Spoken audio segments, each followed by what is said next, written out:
অভিনব অবাক হয়ে বার কয়েক আশাবরীর তুলতুলে গালে মৃদু মৃদু চাপড় দিয়ে তার নাম উচ্চারণ করল।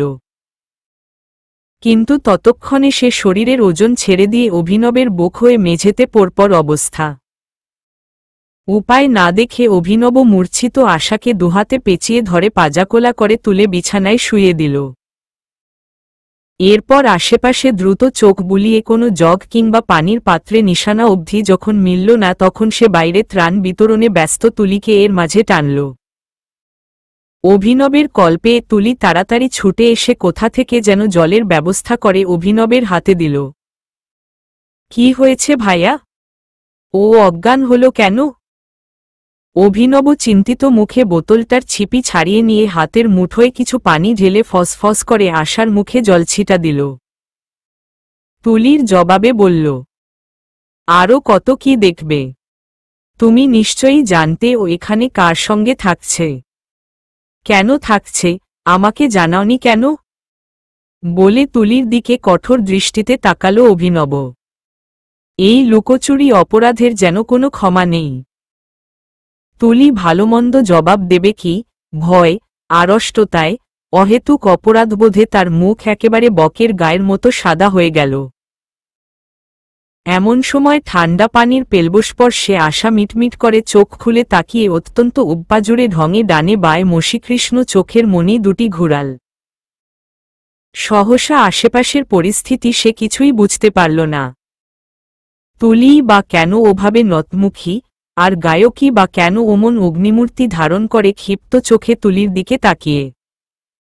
কি ঘটেছিল, কি ঘটছে এখানে? শনৈ শনৈ চেতনাপ্রাপ্ত আশা নিজের অসংযত অবস্থান আবিষ্কার করে দুর্বল তনু নিয়েও দ্রুত উঠে বসার চেষ্টা করে জামাওড়না টেনে রাখাকে প্রবৃত্ত হল। এতক্ষণ সে কিভাবে গায়কের সামনে অসংবৃতা অবস্থায় বেঘোরে চিত হয়ে পড়েছিল তা ভেবেই আশা কুণ্ঠা, লজ্জায় যেন মরমে মরে গেল। নড়বড়ে খাটে নড়চড় উপলব্ধি করে অভিনব ঘুরে তাকালো আশার দিকে।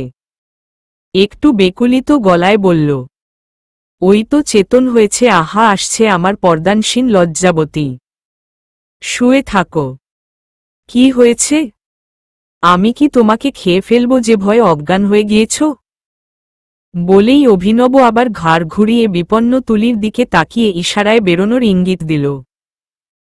তুলি আজ্ঞানুযায়ী মাথা দুলিয়ে দরজা ভেজিয়ে বেরিয়ে গেল। কিছুটা সময় নিস্তন্দ্র নিস্তব্ধতায় অতিবাহিত হল। আশাবরী টিপটিপ বুকে আর চোখে অভিনবের চিন্তাকুল মুখপানে তাকিয়ে আধশোয়া হয়ে রইল। হঠাৎ অভিনব একটা নিঃশ্বাস টেনে শটান বসে বলল, আশাবরী, আমি পড়ে সব শুনব। এখানে বেশিক্ষণ থাকা আমাদের কারোর জন্যই ভালো হবে না। তুমি সন্ধ্যার দিকে যেও, ততক্ষণে সুস্থ হয়ে যাবে। আর সরি তোমাকে চাপ দেওয়ার জন্য। ভাবিনি তুমি ভয় পেয়ে এভাবে অজ্ঞান হয়ে যাবে। আমি কখনোই চাই না তুমি আমাকে ভয় পাও। যেখানে ভয় সেখানে শ্রদ্ধা আছে, উটকো সম্মান আছে, কিন্তু ভালোবাসা নেই। মানুষকে শ্রদ্ধা আর সম্মান প্রদর্শনের সঙ্গে সঙ্গে ভালোবাসাটাও জরুরি। এখন যাই হোক, টেক কেয়ার। বলে অভিনব শক্ত কটকটে বিছানার কার্নিশ থেকে উঠে দাঁড়িয়ে মুচকি হেসে আশার তেলহীন মসৃণ চুল হাতের তালু দিয়ে এলোমেলো করে দিয়ে অনেকটা আশাহত পদে বেরিয়ে গেল। এতদিন ধরে আশার মনে ভয়সঞ্চারের জন্য সে মনে মনে নিজেকেই দায়ী করল। সেই তো সবসময় আশাকে শাসনে রেখেছে, ধমকে চমকে, ফোর্নে জর্জরিত করে রেখেছ। আশা নিজের অপ্রকৃতস্থ মায়ের কথা গোপন করেছে, এ তো তারই অনিচ্ছা সত্ত্বেও উৎপাদনকারী ভীতির বৃক্ষেরই ফল। সে নিতান্ত বোকাশোকা সরলা এক বিশুদ্ধ সত্তা, যার অন্তরে অদ্যাবধি এক ফোঁটা বিষও পরিলক্ষিত হয়নি। তার কোনো দোষ নেই, এ অভিনবেরই ব্যর্থতা। তবু আশার প্রস্তুতকৃত বাহানাটা জানা প্রয়োজন, কেন সে এত লুকোছাপা করেছে।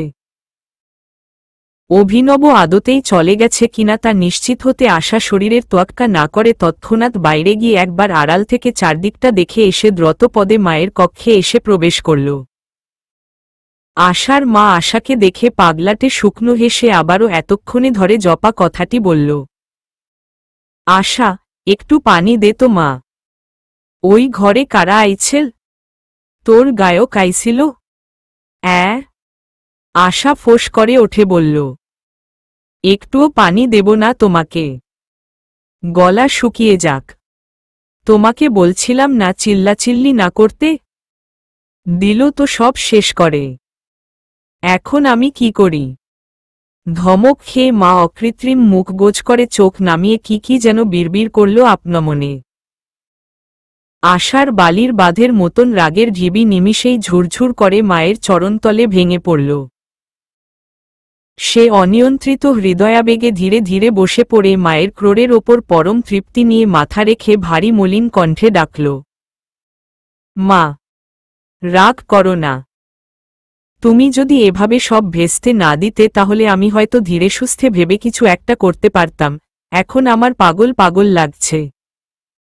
একটু দম নিয়ে আবার বলল, গায়করা অনেক নামিদামি মানুষ। আমার পরিচয় যখন ফাঁস হবে অন্য সবার মতো সে বাড়ির কেউ আমাকে দেখতে পারবে না। সবাই শুধু বাইরে থেকে করুণা করে, পাশে বসিয়ে সান্ত্বনা কজনে দেয়। গায়ক হয়তো স্নেহের জায়গা থেকে আমাকে ফেলে দিতে পারবে না, কিন্তু তার পরিবার। এসব কথার কিছুই আশার মায়ের কর্ণরন্ধ্রে ঢুকে চিত্তবিপ্লব গড়ে তুলতে পারল না। একটু থেমে আশার কি মনে হলো কে জানে। আশা মায়ের ক্রোড়ে মুখ লুকিয়ে ক্ষীণকটি দুহাতে জড়িয়ে ধরে বলল, মা, আমার বাবা কি আসলেই নাই? আশার মা যেন সত্যি সত্যিই আশার প্রলাপ বুঝতে পেরে একটু চমকাল। এবার তিনি উত্তরে নির্বিকার নিষ্পৃহভাবে বলল, জানি না।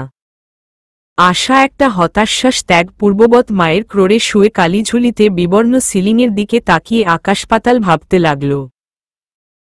একটু পর আশার মা পাগল মাথা থেকে আশার বাবার চিন্তা দূরীভূত হলে তিনি স্বভাবসিদ্ধ পাগলাটে গলায় বলল, আশা, আমারে সাদা শাড়িটা দে, উইটা পরি, সুন্দর উইটা। আশা চট করে উঠে বসে বলল, না, খালি উল্টাপাল্টা আবদার। একটু আগেই তো গোসল করে এটা পরলে। ওটা ধুয়ে দিছি, কাল পইরো। তাইলে মিষ্টি? না, একদিনে ও তো মিষ্টি খেতে হয় না। তাইলে পানি? না, একটু পরই তোমার পাগলামি শুরু হবে, তখন তোমার হুঁশ থাকবে না। পেট খালি থাকুক এখন। সবই না, আমি চইলে যাব তাইলে। হু, বেঁধে রাখব না? এতদিন পর পাইছি, কোত্থাও যাইতে দিব না, তুমি এখানেই থাকবা। তাইলে মিষ্টি দে। এই নাও তবে একটা দিলাম, আর খুঁজবা না। মিষ্টি খেতে খেতে থেমে থেমে মামেয়ের মিঠাকরা কথোপকথন চলতেই থাকে। কেন কে জানে, অনেকে সাধনার পর মাকে পাওয়া বলেই হয়তো পাগল হলেও আশার মার সঙ্গে কথা বলতে বড় ভালো লাগে। অহর্নিশ মায়ের অসংযত প্রলাপেও মনমস্তিষ্কে একটুখানি বিরক্তির স্ফুলিঙ্গের জন্ম নেয় না। দিনান্তে মায়ের সবকিছুই যে এত মধুর হয় তা আশাবৃর জানা ছিল না। চাকরিটা একটু পাকাপোক্ত হলেই এই অপ্রশস্ত ও মলিন ভাড়াটে ঘর ছেড়ে মাকে নিয়ে একটা ভালো বাসায় গিয়ে উঠবে, এমনটাই ভেবে রেখেছে সে। আশার ধীর পর্যবসিত মন বলছে সেসব দিন খুব একটা দূরে নয়। অভিনবের হোম স্টুডিওতে হৈহল্লা করে জাঁকজমকপূর্ণ কাজ চলছে অনেকদিন পর। ব্যান্ড সদস্যরা সবাই উপস্থিত, সঙ্গে আছে বান্দরবনের পাহাড় থেকে তুলে আনা সুরেলা কণ্ঠবিশিষ্টা এক চাকমা মেয়ে। আপাতদৃষ্টিতে গায়গোত্রে বয়স যদিও ২০-২২ হয়েছে বলে মন, কিন্তু আদতে অতও হয়নি। এতাবৎ প্রতিভা বিকাশের জায়গাটুকু না মেলায় এতদিন ওই বিস্তীর্ণ বনাঞ্চল আর দুই খাড়া পাহাড়ের উপত্যকার মাঝের জলপ্রপাতের কল্লোল ধ্বনির সঙ্গেই তার সুমধুর কণ্ঠ আবদ্ধ হয়েছিল। কথায় কথায় পাহাড়ি লোকদের কাছে তার সুনাম শুনে অভিনব দলবল নিয়ে সেখানে উপস্থিত হল এবং তার কণ্ঠ শুনে মুগ্ধ হয়ে কিছু সঙ্গীতচর্চাপূর্বক তাকে নিয়ে ডুয়েট গান করার আশ্বাস দিল। প্রায় ১ বছর পর সেই আশ্বাস পূরণ চলছে আজ। মেয়েটি শুরুতে বেশ জোরতা নিয়ে থাকলেও স্টুডিওর এক কোণ থেকে মায়ের নয়ন আশ্বাস আর প্রিয় গায়কের প্রাণোচ্ছল সান্নিধ্যে সে ধীরে ধীরে জোরতা কাটিয়ে পুরোদমে গানে কণ্ঠ দেওয়া শুরু করল। হঠাৎ মাঝপথেই স্টুডিওর ভারী রঙিন দরজাটা সশব্দে খুলে গেলে গানবাজনা বন্ধ হয়ে সবার দৃষ্টি সেদিকে গিয়ে পতিত হল। আশার সুষমাময় মুখখানা দরজার ফাঁক হতে উদ্ভাসিত হলে স্টুডিও ঘরে একটা মৃদু গুঞ্জন ওঠল। কমবেশি সবাই আশাকে চিনে। তবু এই ঘোর অসময়ে কারো উপস্থিতিতে অভিনব বেজায় ক্ষুব্ধ হয় দেখে সবাই আড়চোখে তার দিকেই তাকাল। কিন্তু সে করল স্বভাববিরুদ্ধ কাজ। ও আশাবরী, মিষ্টি নিয়ে এসেছ? দাও দাও, সবাইকে দাও। এতটুকু বলে দৃষ্টি ফিরিয়ে সবার উদ্দেশ্য বলল, সবাই একটু রেস্ট নাও আর আশাবরীর নতুন চাকরির মিষ্টি খাও। অনেক স্ট্রাগল করেছে সে। সবাই ছেড়ে ছেড়ে অভিনন্দনসূচল বাক্য প্রয়োগ করল। আশা পড়ল বিপাকে। সে তো জানত না যে এখানে এত লোকজন আছে। জানলে আরেক প্যাকেট মিষ্টি আনা যেত। মান গেল আর কি। তবু সে কার্পণ্য না করে বিমর্ষগোমসা মুখে ভেতরে প্রবেশ করে মিষ্টির প্যাকেট থেকে সবার হাতে মিষ্টি তুলে দিল। আশাবরীর মুখটাই এমন সর্বদা অন্ধকারাচ্ছন্ন হয়ে থাকে বলে কেউ আলাদা করে তার মনের দৌড় বুঝতে পারল না। সর্বশেষ অভিনবের কাছে মিষ্টির প্যাকেট নিয়ে এলে অভিনব চাপা স্বরে ফিসফিস করে বলল, মিষ্টি তো সব খোয়া গেল দেখি। আরেক প্যাকেট নিয়ে এসো। টাকা পয়সা এনেছ কিছু? আশাও তেমনিভাবে বলল, সমস্যা নেই, এনেছি। ঠিক আছে, তুমি মিষ্টি কিনে সবার সঙ্গে দেখা করে এসে আমার ঘরে আসো। ঘরে না, ছাদে যেও। আমি কাজটা শেষ করেই আসছি। আশাবরী নয়নচকর রুগ্ন ডাগর চোখ দুটো তুলে কয়েক মুহূর্ত গায়কের দিকে তাকিয়ে মৃদু লয়ে মাথা নেড়ে সায় দিয়ে প্রস্থান করল। এতক্ষণের সুপ্ত ভয়টা তার আবারও জেগে ওঠে সারা হৃদয়তটে, যেন লাঙ্গলের ধারালো খুঁড়ের আঘাত পড়তে লাগল। সে সব সত্যি বলে দেবে, এক চুলও বাদ রাখবে না। গায়ক তাকে গ্রহণ করলে করুক, না করলে না করুক, জীবনটা তার। এটা ধ্রুব সত্য যে এই লোকটার অমায়িক মহানুভবতায় সে এতদূর আসতে পেরেছে। তাই বলে জীবনের সফলতা দুর্লভতা তার ওপর নির্ভর করছে না। যত যাই হোক, সত্যটা বলতে তাকে হবেই। এভাবে আপন মনোভূমিতে দুশ্চিন্তার লাঙল চষিয়ে তাকে ক্ষতবিক্ষত করা আর নিজের পায়ে নিজে কুড়াল মারার মধ্যে ইতর বিশেষ নেই। সত্য যতই তিক্ত হোক তা প্রকাশ করা দরকার, মিথ্যা যতই আরামদায়ক হোক তা বর্জন করা দরকার। এটাই কাম্য। গত কয়েকদিন থেকেই চট্টগ্রামে বিষম শৈত্যপ্রবাহ শুরু হয়েছে। সারা দিন মানে প্রকৃতিতে একটা কনকনে ভাব বিরাজ থাকে। কুহেলিকার ঘনপ্রচ্ছন্নতা ভেদ করে ভানুকর যখন এই তল্লাটে উকি দেয় তখন পাঠশালার ছেলেমেয়েরা দলবদ্ধ হয়ে রোদ পোহাতে পোহাতে নিরে ফেরে। অপরদিকে আবার সন্ধ্যা হতে না হতেই উত্তর দিক থেকে হিমেল হাওয়ার অসহনীয় শীতলতা ভাদ্র মাসের পাগলা সারমেয়র মতো কামড় বসাতে থাকে যাকে তাকে। এক্ষণে আশা ছাদের কোণার দিকের বেঞ্চিতে বসে শীতকাপড় না পরার অনুশোচনায় দুহাত দুই পেশিতে ঘোষটাচ্ছিল আর উকিঝুঁকি দিয়ে গায়কের আগমন প্রত্যক্ষ করছিল। বাতাসে নিশিগন্ধার ভুরভুরে মোহময় সুগন্ধ। অ্যালকোহল যেন চোখ বুজে বুকভরা নিঃশ্বাস নেয় আশা। অল্পদূরের বাড়িঘরগুলো ঘন থেকে ঘনায়মান কুয়াশার চাদরে আবৃত। আকাশে থালাসমান সংক্রান্তির হলদে চাঁদ নিহারে নিহারে বিষণ্ণ ঘোলাটে। অনেকক্ষণ অবধি বসে থাকার পর একসময় সিঁড়িঘরে অনুচ্চ পায়ের শব্দ পাওয়া গেল। আশা ত্রস্ত বিষাদমাখা মনে সপ্রতিভ ভঙ্গিতে বসল।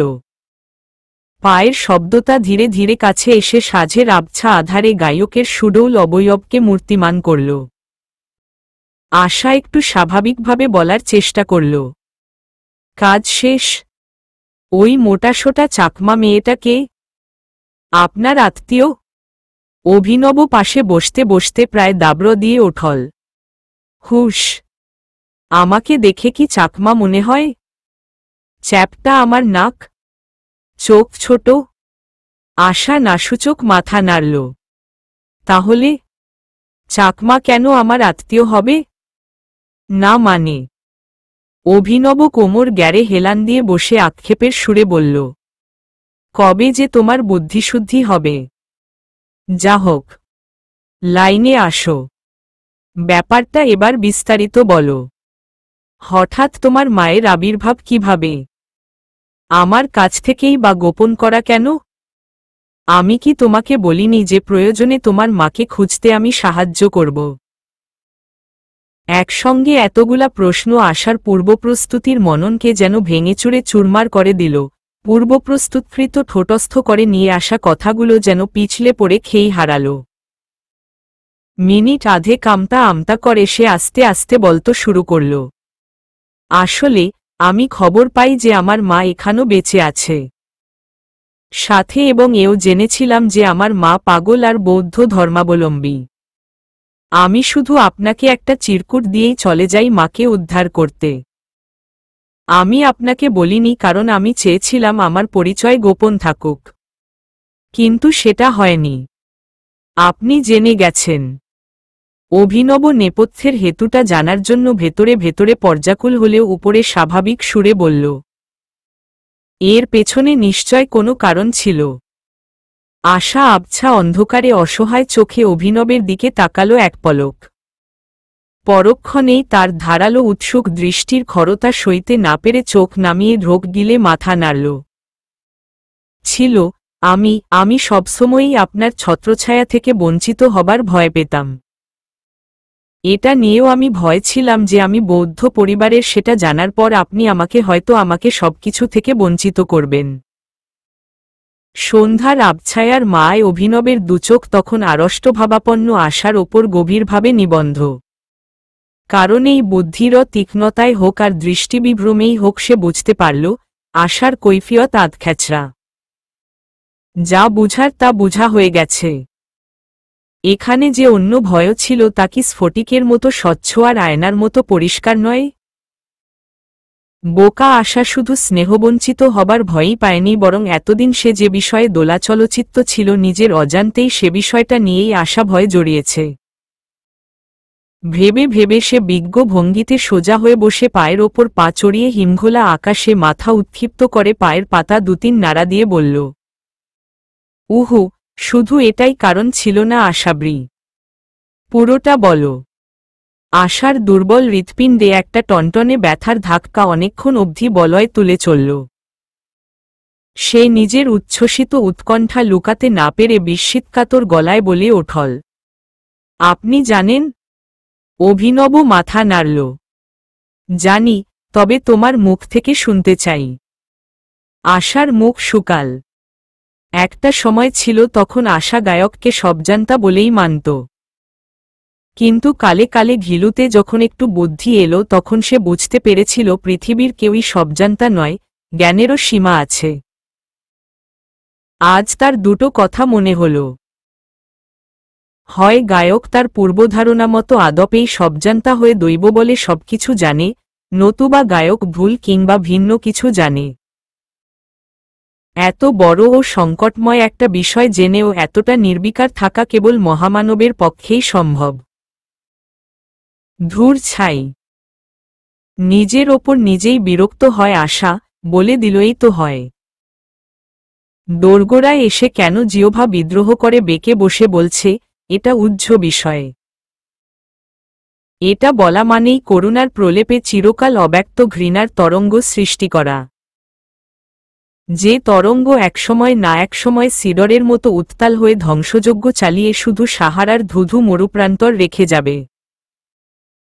আশা মনকে নানাভাবে ধমকায়, শাসায়। কাজ হয় না। আশার মৌনতা লক্ষ্য করে অভিনব পা নামিয়ে আবারও ঝুঁকে বলে, বলো আশাব্রী, তুমি কি আমার প্রস্তাব ফিরিয়ে নেওয়ার ভয় পাওনি? তুমি কি ভাবনি বৌদ্ধ ফ্যামিলির বলে, অমুসলিম বলে তোমার প্রতি আমার আকর্ষণের পারদ তরতর করে নেমে যাবে? আশা ধ্যানচ্যুত হয়ে চমকে ওঠে, বিক্ষিপ্তভাবে ধানাইপানাই করে মাথা নাড়ে। হ্যাঁ, আমি সেই ভয়ও পেয়েছিলাম। বলেই আশা এই মাত্র বলে ফেলা কথাটার অনুশোচনা যেন ছ্যাঁত করে তপ্ত খুন্তির আকস্মিক স্পর্শ পেল গোটা অন্তঃকরণে। কি বলতে কি বলে ফেলল সে? মনের গহন নিভৃত স্থানে কোথাও এই ভয়টাই তরঙ্গায়িত হয়নি তো? নিজের মনের গুঞ্জন নিজেই বুঝতে পারে না আশা। ঈশোষ, কথা ফিরিয়ে নেবার কোনো উপায় যদি থাকত পৃথিবীতে। কিন্তু তা নেই বলে, আবার এই আবছা ভয়ের কারণটাকে অস্বীকার করারও উপায় নেই বলে আশা একটু থেমে আবার রিনরিনে গলায় বলে, কিন্তু সেটা আমি এতদিন বুঝতে পারিনি। আমি শুধু বুঝেছি, আপনার কিছু জানা উচিত নয়। অভিনব প্যাচিয়ে প্যাচিয়ে মুচকি হেসে কৌতুকের সুরে বলল, বলো তো এখন কি বুঝেছ? এখনও তার বিশ্বাস হতে চাইছে না সেদিনের সদ্য কৈশোরের দেয়াল ডিঙিয়ে যৌবনে পা দেওয়া দুর্ঘটনাকবলিত বোকাশোকা লবঙ্গলতার মতো মেয়েটি আজ অনাকাঙ্ক্ষিত ভাবনার তরিতে দুলছে।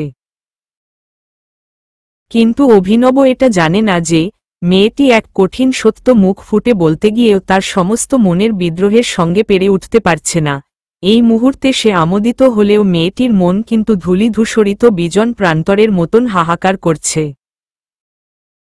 আশা কথাটা সম্পূর্ণ এড়িয়ে গিয়ে উঠে দাঁড়িয়ে বলল, গায়ক, আমাকে যেতে হবে। মা একা। 8টা বেজে গেল। ঠিক তখনই অভিনব আলস্যজনিত কারণে বেঞ্চির ওপর পা তুলে বসে আড়মোড়া ভাঙার ভঙ্গিতে ছাদের প্যারাপেটের সঙ্গে পিঠ ঠেকিয়ে মাথা সমেত পিঠের একাংশ পেছনে শূন্যে বের করে দিল। অবস্থানটা এমন যে একটু 19-20 হলেই নিচে পগার পার। আশাবরী চোখ বিস্ফারিত করে বেকুল হয় ছুটে এসে অভিনবের হাত ধরে টেনে তুলতে প্রবৃত্ত হয়ে আকুলি বিকুলি করে বলল, কি করছেন, কি করছেন, উল্টে পড়ে যাবেন তো। অভিনব এই অপেক্ষাতেই ছিল। সে এক মুহূর্ত দেরি না করে বলিষ্ঠ দুহাতে আশার পিঠ পেঁচিয়ে ধরে সুমুখে আকর্ষণ করে কোনাকুনিভাবে আশাকে নিজের বুকে চেপে ধরে কঠিন গলায় বলল, ঘরছাড়া কন্যা, তুমি আমার মানসম্মান খাবে দেখছি। তোমার মায়ের বিষয়ে কৌতূহল থাকার কারণে আজ কাজ ভালো হয়নি। তুমি আসার পর আরও খারাপ। সবাই তো সেটা বুঝে নিয়েছে যে। রক্ষণশীল লাজুক আশা লজ্জা, অস্বস্তি, দৃষ্টপূর্ব পুলকে বার কয়েক খাবি খাওয়ার মতো করে দমবন্ধ করে বলল, গায়ক, এসব কি করছেন? ভয় করছে, পড়ে যাব তো। আশা প্রায় কাঁদো কাঁদো। কান্নার স্রোত কেবল উছলে উঠা বাকি। পুরো বিষয়টা তার কাছে অকল্পনীয় আর ঘৃণ্য লাগছে। কেন জানি তার মনে হচ্ছে 2-3 বার স্বপ্নে দেখা বিশ্রী বিষয়টি এখনই ঘটতে যাচ্ছে। হ্যাঁ, ঠিক যেন তাই হচ্ছে। অভিনব আশার গলদেশ স্পর্শ করে একেবারে মুখের কাছাকাছি নিয়ে এসে ফিসফিসিয়ে বলল, আশাবরী ঘরছাড়া কন্যা।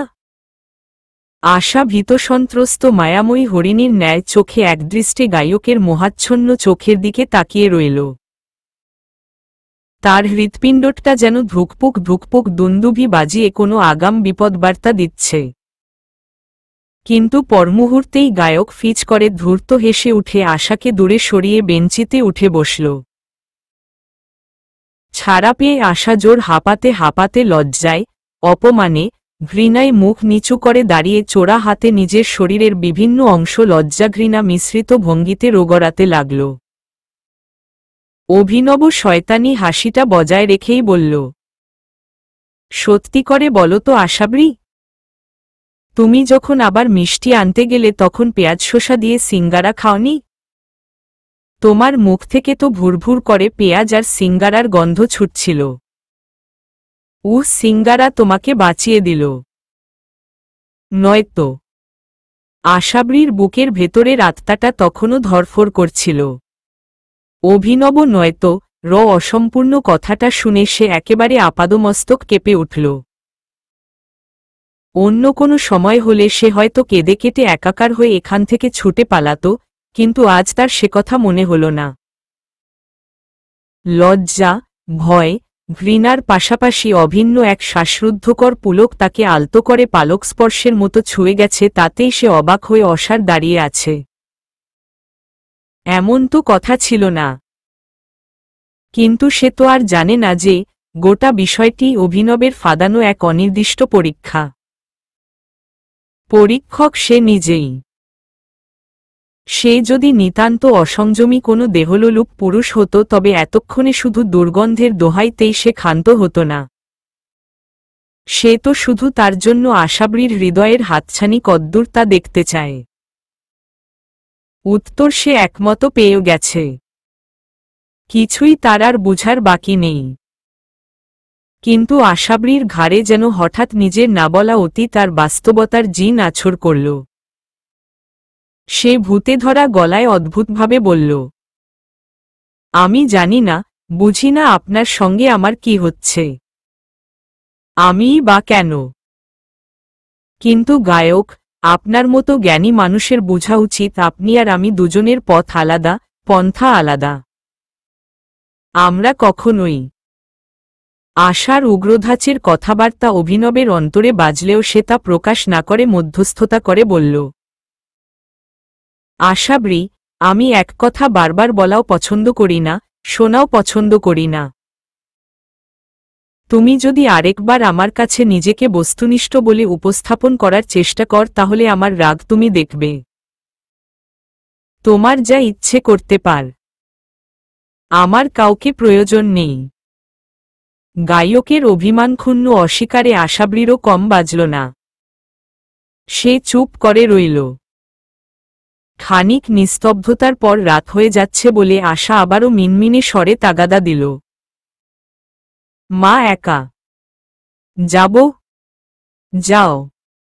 গায়ক, বলো। আপনি রাগ করবেন না। আপনি রাগ করলে আমার একটা না একটা বিপদ হয়। আমাকে আরো সময় দিন। বলে আশা আধো অন্ধকারে নিজের লজ্জামিশ্রিত হাসির ছটা লুকিয়ে দ্রুতপদে প্রস্থান করল। এই সময় আশাও ভিনব উভয়ই হাড়ে হাড়ে টের পাচ্ছে শারীরিক যন্ত্রণা থেকে দোদুল্যমান মানসিক যন্ত্রণা কতটা বেদনাবহ। সেদিন রাতে আশাবরী ঘরে ফিরে দেখতে পেয়েছিল বিকালে সুস্থ সবল রেখে যাওয়া পাগল মা কেমন যেন আগের মতো ফুরফুরে নেই। নিথর গুটিসুটি মেরে এক কোনো অস্যায়সাই, শরীরের উত্তাপের বেড়ে দ্বিগুণ, মুখে বুলি নেই। অনেক রাত পর্যন্ত উজাগর থেকে আসা ঔষধপথ্যি দিয়ে কিছুটা সুস্থ করে তোলার পর আশার পাগল মা আধো আধো বলিতে বলেছিল, আশা, আমি মুনয় বাঁচব না। আমার বইন্ডাও জ্বরে আতকা মইরা গেছিল। আমি তোরে ছাইরে যাব না আশা। জ্বরের ঘোরে পাগলের প্রলাপ ভেবে আশা তা অতটা গ্রাহ্য করেনি। অবশ্য ৭-৮ দিন পরই আশার মা সুস্থ হয়ে উঠেছিল বটে, কিন্তু আগের মতো আর উৎফুল্লতা নিয়ে না। জ্বর যেন একচুমুকেই পাগলের সব উদ্যমতা শুষে নিয়ে তার গৌরবর্ণকে ম্লান করে দিয়ে গোটা শরীরটাকে শুধুমাত্র হাড্ডির ওপরই আস্ত রেখে শশব্যস্তে পালিয়ে গেল। এরপর প্রায় ২ মাস হেলেদুলে গুজরান হল। সবকিছুই স্থিতিশীল।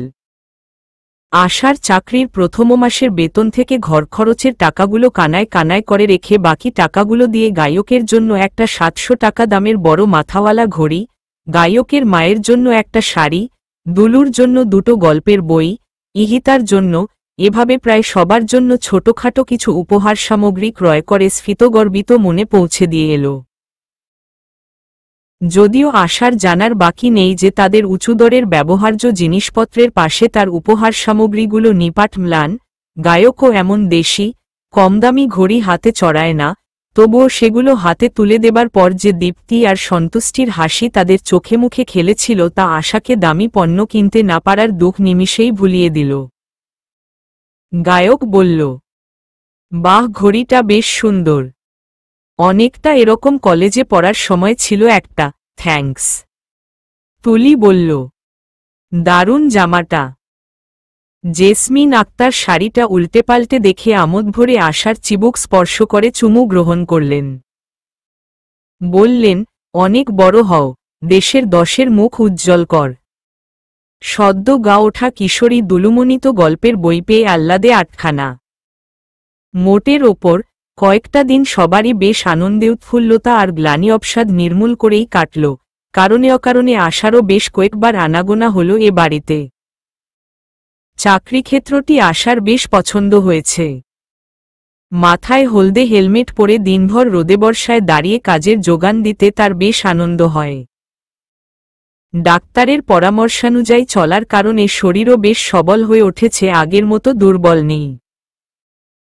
বিশেষত সুন্দরী আর সরলচিত্তের বলেই সবাই তাকে পছন্দ করে, তবে কিছু বিষকুম্ভ যে নেই তা কিন্তু নয়। ওসব ব্যক্তি জায়গায় জায়গায় আছে, পৃথিবী ধ্বংস না হওয়ার আগ পর্যন্ত থাকবে। কিন্তু তাদের কুরুচিপূর্ণ আদেশ উপদেশের নামে ফোড়নকে আশা অতটা গায়ে মাখে না। এভাবেই নানান আমোদ প্রমোদ আর উচাটনে বেশ চলছিল দিনগুলো। হঠাৎ একদিন গোটা দেশে ভয়ানক ডেঙ্গুর মরক দেখা দিল। শুরুর দিকে ঢাকা এর প্রবণতা অধিক পরিলক্ষিত হলেও ধীরে ধীরে তা গোটা দেশে বানের জলের মতো ছড়িয়ে পড়ে। দলে দলে সুস্থ সবল লোকজন ভয়াল জ্বরে পতিত হয়ে ডেঙ্গুর করালগ্রাসে সাড়া দিয়ে সৃষ্টিকর্তার নিকট পাড়ি জমাচ্ছে।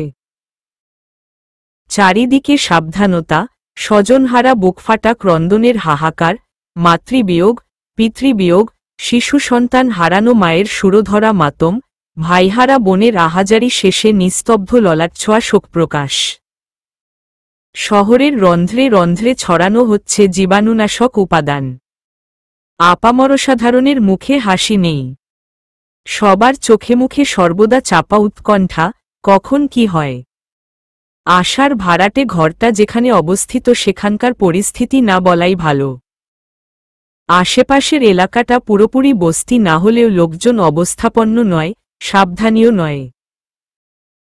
সন্ধ্যা নামলে আশেপাশের নর্দমা আর মজে যাওয়া ডাস্টবিন থেকে উৎপত্তি হওয়া নানান প্রজাতির মশার উৎপাত বেড়ে যায় চারিদিকে। এখানকার লোকজন উপরে মৃত্যুভয় জোরসড় হয়ে থাকলেও কাজের বেলায় যথেষ্ট সাবধানতা অবলম্বন করে না।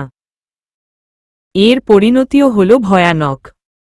অল্প কিছুদিনের মধ্যেই পুরো এলাকাটায় ডেঙ্গু আক্রান্তের সংখ্যা জ্যামিতিক হারে বাড়তে লাগল। এর মধ্যে কেউ সুস্থ হয়ে উঠল তো কেউ নিয়ম মেনে পটল তুলল, তবে আশাবরীর ব্যাপার সম্পূর্ণ আলাদা। সে যথাযথভাবেই সাবধানতা অবলম্বন করে দিনগুলো কাটিয়ে উঠছিল। কিন্তু অনাকাঙ্ক্ষিতভাবে ডেঙ্গুর শোন দৃষ্টি পড়ল তার একতলার স্যাঁতসেঁতে আলো আধারির ঘরটাতে। ঘুরিয়ে প্যাঁচিয়ে না বললে যা হয় তা হল, আশার উন্মাদরোগগ্রস্তা জননী মরক শুরুর দিনদশেকের মধ্যেই ডেঙ্গু আক্রান্ত হয়ে একেবারে মৃত্যুর দ্বারপ্রান্তে এসে হাজির হল। হসপিটালে জায়গা নেই। অনেক কষ্টস্রোতে মামেয়ের ঠাঁই হল হসপিটালের বারান্দায়। একে তো আশার মায়ের শরীর পূর্ব হতেই বেশ ক্ষীণ ও দুর্বল, তার ওপর উত্তরোত্তর জ্বরে পড়ে শেষ ধ্বংসটুকু বাকি ছিল। ডেঙ্গুর ভীমদর্শন ফাঁদে পড়ে আর সোজা হয়ে বসার উপায় রইল না। অনন্যোপায় হয়ে গায়ককে খবর দেওয়া হল। তিনি তখন অন্য এক বন্ধুকে নিয়ে হসপিটালে দৌড়াদৌড়ি করছেন। সহসা আসতে পারলেন না, তবে সাহায্যের জন্য লোক পাঠালেন। কিন্তু লোক পৌঁছার আগেই হসপিটালের বারান্দায় টানানো মশকারি ভেতরে আশার জীর্ণশীর্ণ উন্মাদ মায়ের অন্তিম সময় উপস্থিত হল। তিনি অন্তিমশয্যায় শুয়ে ঢুলু চোখে ফ্যাসফ্যাসে গলায় মেয়েকে ডাকলেন, আশা, আমি আমার বোনের কাছে গেলাম রে। আশা মাকে সাহস জোগানোর জন্য অনেকক্ষণ অবধি গলায় কান্নার দলা নিয়ে বসেছিল। এবার সে আর সহ্য করতে না পেরে মার হাত চেপে ধরে কেঁদে দিয়ে কান্নাজড়িত গলায় বলল, তুমি কোথাও যাবে না মা, এমন বলে না।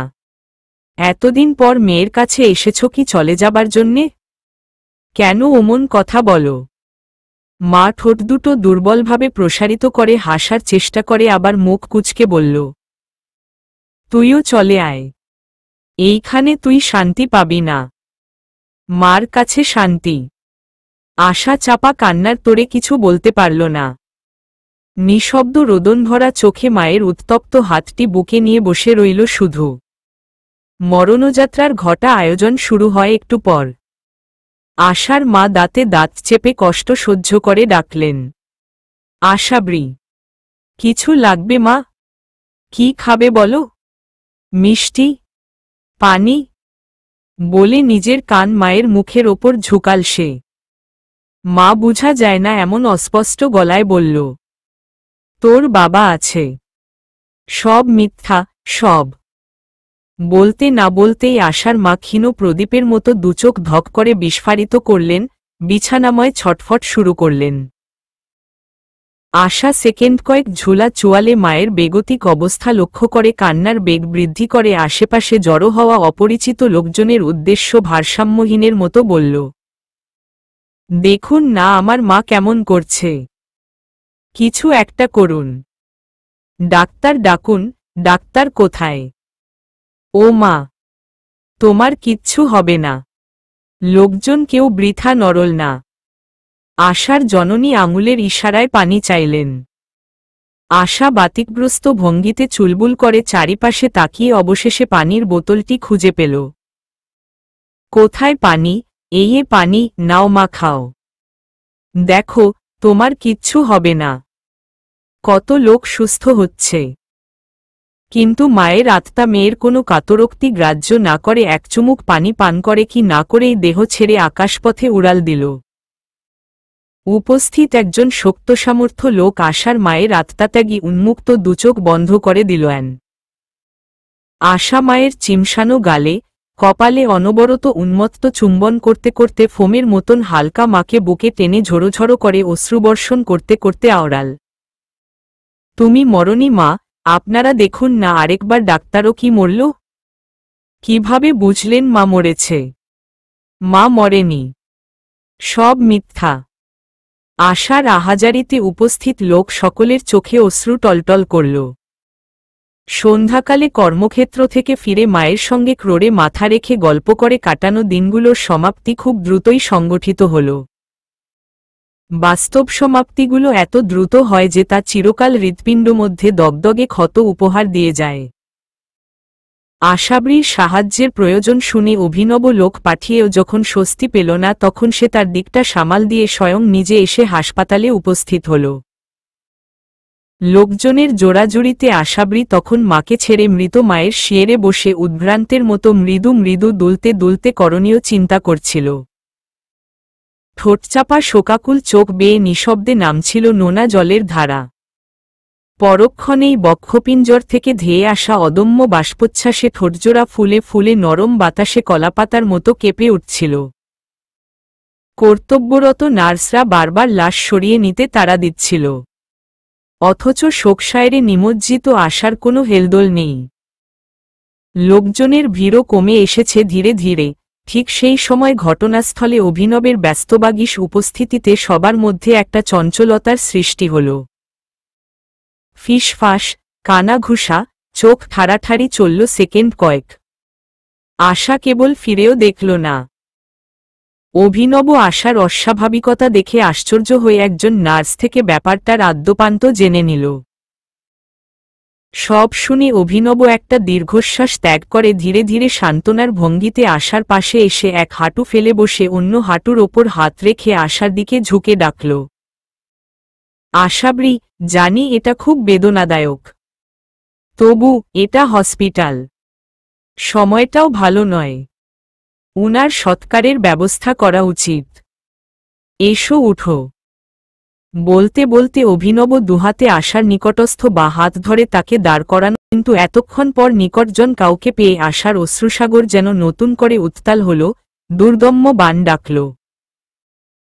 সে স্পর্শমাত্র হাউমাউ করে ওঠে, অভিনবের দুহাত আঁকড়ে ধরে, তাতে নিজের মুখ গুজে যথাসম্ভব নিজের শোককে নিয়ন্ত্রণ করার চেষ্টায় রত হয়ে মুখ না তুলেই অশ্রুরুদ্ধ কাতর কণ্ঠে বলল, এখন আমি কিভাবে একা থাকব? আমার যে আর কেউ নেই। আমাকে বলুন মা মারা যায়নি। আপনি নিজে একবার দেখে। আশাবরী, বোকা মেয়ে, এমন করে না। এটাই নিয়তির লিখন। অভিনবের হাতজোড়া আশার ধারাকারে দুচোখ গড়ানো তপ্ত নোনা জলে একাকার হয়ে গেল। সে সান্ত্বনার ভঙ্গিতে আশার দুই চিবুক উঁচু করে ধরে বলল, দেখো, কেউ চিরকাল বেঁচে থাকে না। জানি তোমার জন্য এটা সহ্য করার মতো না, কিন্তু কেন ভাবছ যে তোমার আর কেউ নেই? আমরা সবাই আছি। এসো এখন দেখি। হাসিমুখে মাকে বিদায় দাও। এই ইরফান, বডি সরানো ব্যবস্থা কর। চলো আশাবরী। আশাবরীর কান্না তবুও থামে না। যন্ত্রমানবের মতো অভিনবের পিছু পিছু মায়ের আত্মাত্যাগী দেহের শেষকৃত্যের সমস্ত আয়োজন নিজ চোখে দেখে সইতে পারে না। বুকের পাড় ভেঙে কান্না যেও আছড়ে পড়ে। সদ্যপ্রাপ্ত ক্ষত থেকে যেভাবে গলগল করে বলকে বলকে রক্ত উদ্গীরণ হয়, আশার দুচোখ বেয়েও সারাটা দিন যেন রক্তশ্রু বর্ষিত হয়। থেকে থেকে অভিনবের মনটাও আশার মাতৃহারা উদাসীনতায় মোচড় দিয়ে ওঠে। হাসপাতাল থেকে ফেরার পর সেও আর আশাকে কাঁদতে বাধা দেয়। লাভ নেই। বরাদ্দ কান্নাজল না ঝরানো অবধি চোখ কখনো ক্ষান্ত হয় না। এর চেয়ে যদি চোখের জলে মনের শোক সন্তাপের কিছুটাও গলে, তাই বা খারাপ কি? আশা কাঁদুক। সাধনালব্ধ বস্তু পেয়ে হারানোর ব্যথা অবর্ণনীয়, অব্যাখ্যায়। শুরুতে বৌদ্ধ ধর্মাবলম্বী হওয়ায় রীতি অনুযায়ী শবদাহের আয়োজন করা হলেও পরে সংবিত ফিরে পেয়ে আশা তাতে বাধা প্রদান করে জানায়, তার তুষারধবল কোমল মন মাকে পোড়ানোর দৃশ্য কোনো মতেই সহ্য করতে পারবে না। কাজেই তাকে দাফন করা হোক। আশার কোনো নিকটাত্মীয় না থাকায় অভিনব মন্দির থেকে কিছু লোকের ব্যবস্থা করেছিল শবদহনকালে সাহায্যের জন্য। তারা তাকে নানান যুক্তি দিয়ে বোঝানোর চেষ্টা করলেও আশার ধ্রুবত্ব অটল রইল। অগত্যা সেই আয়োজন স্থগিত করে দাফন কাজে লোক লাগানো হল। আশা নিরাসামলান চোখে, হাহাকার পুঞ্জীভূত বুকে মাকে শেষ দর্শন করে অশ্রুশিশিরে টলটলে চোখে বিদায় জানাল। মাকে দাহ করলে মায়ের আত্মার মতো ক্ষুদ্র দেহটিও দাহিত কুণ্ডলিত ধূম্রজালে মিলিয়ে যেত। এখন মা এই কালো মাটির বিছানায় চিরশান্তিতে ঘুমোচ্ছে। তার একটা অদেখা অস্তিত্ব আছে, এটাই তার একমাত্র সান্ত্বনা। দুলু থেকে শুরু করে সবাই তাকে সান্ত্বনা বাণী ছুড়ল। হয়, এমন হয়। এত ভেঙে পড়লে নেই। সব ঠিক হয়ে যাবে। তুমি কটা দিন এখানেই থাকো। ওখানে একা তোমার ভালো লাগবে না। আশা শুধু বজ্রাহত গাছের মতো নির্বিকারে সব শুনে গেল। আশার মায়ের মকবরা খুলশি এলাকা হতে অদূরের ওই টিলাটার পাদদেশে। মৃত বৌদ্ধ ধর্মাবলম্বী বলে রাষ্ট্র হয়ে গেলে গোরস্থানে দাফনের দুঃসাহস কেউ দেখাল না। পরিস্থিতি বুঝতে পেরে অপারগ আশাও আপত্তি দেখানোর সুযোগ পেল না। তাছাড়া গোরস্থান অনেক দূরে, পাহাড়টা কাছে, মাকে সে কাছাকাছি রাখতে চায়। ঘটনার দিন দুই পরের এক হাড় কাঁপানো শীতের দুর্ভেদ্য কনকনে কুয়াশাস্তীর্ণ সকাল। আশা গায়ক আর দুলুর সঙ্গে মায়ের কবরের পার হতে ফেরার পথে বলল, গায়ক, আমার বোধ হয় এবার যাওয়া উচিত, নতুন চাকরি। অভিনব কিছু বলার আগেই দুলু লাফিয়ে উঠে বলল, হু হু, তা হচ্ছে না। একবার চলে গিয়ে সবাইকে কষ্ট দিয়েছ, এবার আর ছাড়ব না। আশা প্রাক্তন ছাত্রীর কথায় কান না দিয়ে গায়কের উত্তরের অপেক্ষায় তাকিয়ে রইল। অভিনব সুইটারের পকেটে হাত গুজে একটু ভেবে দুলুর উদ্দেশ্যে বলল, দুলুমণি, মামা একটু আলাদা কথা বলতে চাই, তুমি সামনে এগো। দুলু বিস্ময় লুকিয়ে মামা এবং আশার দিকে একবার করে দৃষ্টিপাত করে একটু তাড়াতাড়ি হেঁটে সামনে এগিয়ে গেল। অভিনব সহজভাবে বলল, এবার না হয় নাই গেলে। আমার মা তোমাকে নিজের মেয়ের মতো করেই দেখেন। তাই বলছিলাম, থেকে যাও। উনি নিশ্চয় তোমার অভাবটা। মার অভাব শুধু মা দ্বারাই পূর্ণ হয়, গায়ক। তাছাড়া আমার আর এখানে থাকার মুখ নেই, একবার এক প্রকার অবাধ্য হয়েই চলে গিয়েছি। এখন আবার ফেরা আমার পক্ষে সম্ভব না। অভিনবের হঠাৎ মনে হল, আশাবরী আর আশাবৃতে নেই। মায়ের আকস্মিক মৃত্যু তার নারী হৃদয়ের কোমলতাকে প্রচ্ছন্ন করে কঠোরতা আর ঔদাসীন্যের ভীষণ মসি প্রলেপ লেপটে দিয়েছে। তার মন এখন জাগতিক আকর্ষণশূন্য সাহারা মরুর মতো খা খা করছে। অভিনব ভাবল, এভাবে চলতে দেওয়া যায় না। আশাবরীকে আগের স্থানে ফিরিয়ে আনা দরকার। সে বলল, আমি আগের আশাবরীকে চাই। এমন কাঠখোট্টা আশাবরীকে কারোরই পছন্দ হবে না। আশার চোখে জল ছলছল করল। তবু সে স্বাভাবিক গলায় বলল, গায়ক, আমার নিজেকে অপরাধী মনে হচ্ছে। মনে হচ্ছে আমিই মাকে মেরে ফেলেছি। দেখুন, এতদিন তার কিছু হয়নি, অথচ আমার কাছে আসতেই একটা হতাশ্বাস ফেলে আবার বলল, মারা যাওয়ার আগে মা বলেছিল আমার বাবা আছে, কিন্তু কোথায় আছে সেসব কিছু বলে যায়নি। এখন কি বাবাকে খুঁজবে বলে ঠিক করেছ? আশা কেমন যেন আলগা ও অদ্ভুতুরে হেসে বলল, প্রয়োজন নেই, ইচ্ছেও নেই। গায়ক। উতলা হাওয়া যেমন উন্মুক্ত জানালা হয়ে কক্ষে প্রবেশ করে শীতলতা এনে দেয় আশার করুণ চিকন সুরের ডাকটা যেন অভিনবের বুক চিরে ভেতরে প্রবেশ করে অনভিপ্রেত শীতলতা দান করল। সে চকিতে আশার দিকে তাকিয়ে সরু দৃষ্টি রেখে বলল, হু, বলো, আমার জন্য শেষ একটা উপকার করবেন? অভিনব সপ্রশ্ন দৃষ্টিতে তাকিয়ে রইল। ওই বাড়িতে আমি আর থাকতে পারব না। আমাকে একটা ছোট বাসা ঠিক করে দিবেন? বাকিটা জীবন সেখানেই কাটিয়ে দিব। অভিনব ভাবুক ভঙ্গিতে ঠোঁট চেপে সায় দিল। দিলাম না হয়, তবে শহরে ডেঙ্গুর প্রভাব কাটিয়ে না ওঠা অবধি আমি তোমাকে এখান থেকে নড়তে দিচ্ছি না। আর তাছাড়া একা শোক করতে নেই, সবার সঙ্গে তোমার দুঃখ ভাগাভাগি করো, কিছুটা হলেও ভালো লাগবে। এবার আর আশার অরাজি হবার উপায় দেখল না। সে অনুচ্চ তালে মাথা ঝাঁকিয়ে সম্মতি জানাল। এরপর এক প্রকার কথার অভাবে অভাবগ্রস্ত হয়ে দুজনেই মৌনব্রত পালন করে দুলুর সঙ্গ দিয়ে বাসায় ফিরে এল। দিন গিয়ে রাত আসে, ভোর হয়। 24 ঘণ্টায় পৃথিবীকে কত ঘটে আর রটে চলে তার হিসাবন্ত নেই। তবে গোটা নিখিলে খবর অভিনব টুকটাক রাখলেও চট্টগ্রামের হাটহদ্দ অভিনব নিয়মিত তথা বিশদভাবেই রাখে। চট্টগ্রামের সফলতম বয়োবৃদ্ধ এমপিও ডেঙ্গুর করালগ্রাসে প্রাণ দিয়েছেন গত মাসে। তবে সারা দেশে ডেঙ্গুর রাহুত্রাস এখন অনেকটাই নিয়ন্ত্রিত। আক্রান্ত এবং মৃত্যুর হার চেষ্টাসাধ্যে অতি দ্রুতই কমে এসেছে। কিন্তু মানুষরূপী কিছু অসাধু ডেঙ্গু এখন এমপির স্থানে স্থলাভিষিক্ত হবার নিমিত্তে অবৈধ পন্থায় হুল বিদ্ধ করছে। যদিও সামনেই বড় নির্বাচন বলে নির্বাচন কমিশন এখনও কিছুই ভাবছে না, তবু অসাধু অচরিতার্থ রাজনীতিবিদরা থেমে নেই। ওদিকে প্রয়াত এমপির সমর্থক গোষ্ঠীর অধিকাংশই যেমন নীরব অভিনবের সঙ্গে আছে, অপরদিকে সাধারণ খেটে খাওয়া জনগণ ও মহানুভব অভিনবকে বিস্মৃত হয়নি। সম্মুখ নির্বাচনে নিজেদের নিশ্চিত হার টের পেয়েই তারা এর থেকে অভিনবকে হটানোর নানান চক্রান্ত ফাঁদছে। আবার তাদের মধ্যে থাকা স্পাইদের মাধ্যমে অভিনবের কানে সব খবরই উঠে। ফলশ্রুতিতে একরোখা অভিনব প্রতারকদের হাতে নগরকে সঁপে না দেওয়ার ব্যাপারে বদ্ধপরিকর হয়ে মাঠে নামল। কিন্তু দুশ্চিন্তা তার একটাই, অত্যন্ত সংগোপনে যুথিকার সঙ্গে ডিভোর্সের কথাবার্তা চলছে বেশ কয়েক মাস ধরে। খুব দ্রুতই হয়তো সেটি কার্যকর হবে। তবে এ বিষয়টা যদি কোনো প্রকারে ফাঁস হয় তবেই কেলেঙ্কারি হয়েছে।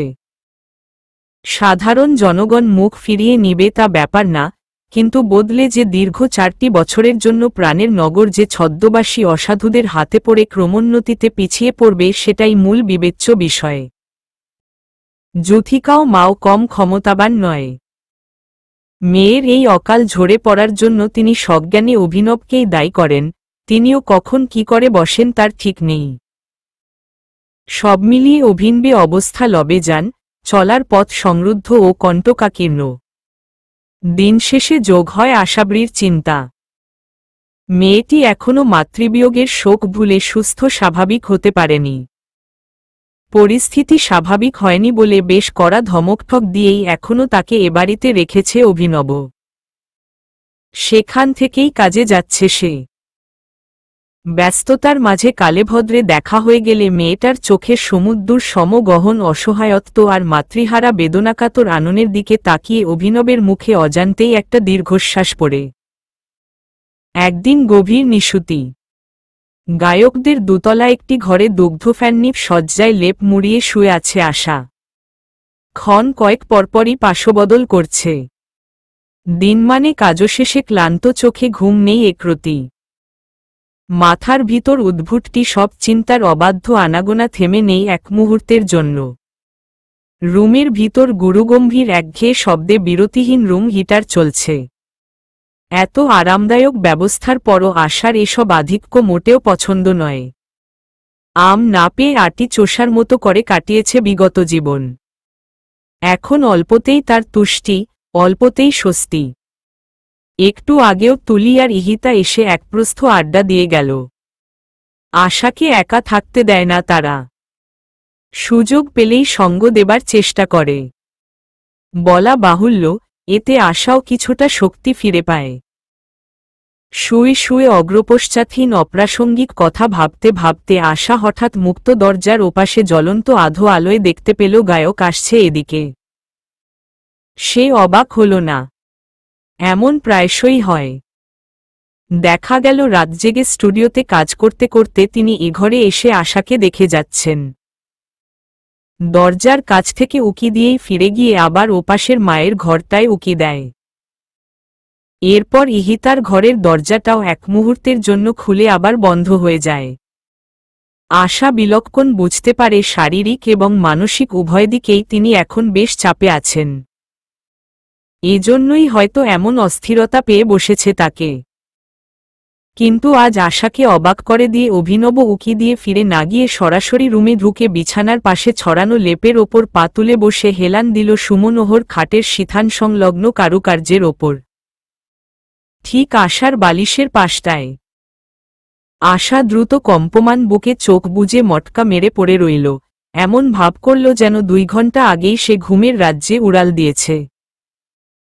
আশার ধুকপুক হৃৎস্পন্দন উত্তরোত্তর বেড়ে চলে, তা নিজ কান পর্যন্ত ব্যাপৃত হল। এত রাতে কি করতে এসেছে লোকটা? কোনো দুরভিসন্ধি কি? ছি ছি, গায়ক কি এমন? মনকে প্রবোধ দিল আশা। আশার মনের সুপ্ত বিশ্বাসকে অক্ষুণ্ণ রেখেই অভিনব দুহাত বুকে গুজে নিজে নিজে স্বগতোক্তি করল।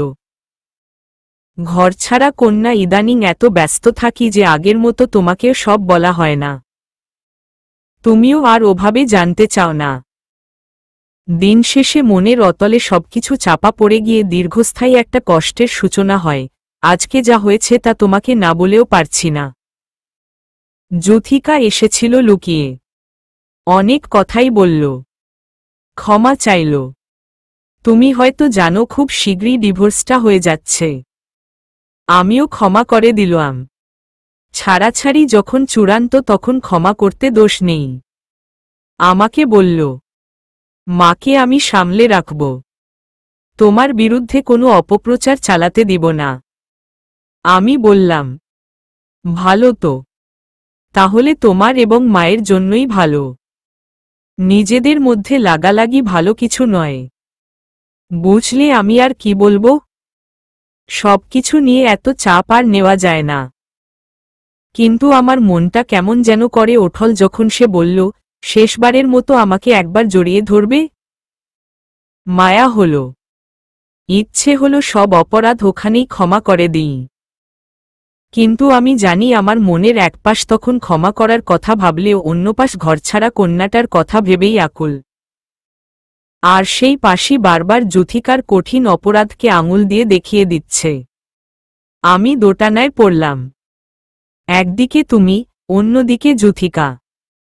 আবেগের বশেই যুথিকা আমাকে জড়িয়ে ধরল, শেষবারের মতো। কাঁদল অনেক। আমি কিছুই বলিনি। আশাবরী, আমি জানি তুমি ঘুমাওনি, বলো তাহলে, আমি আমার মনের কোনো পাশটার কথা শুনব?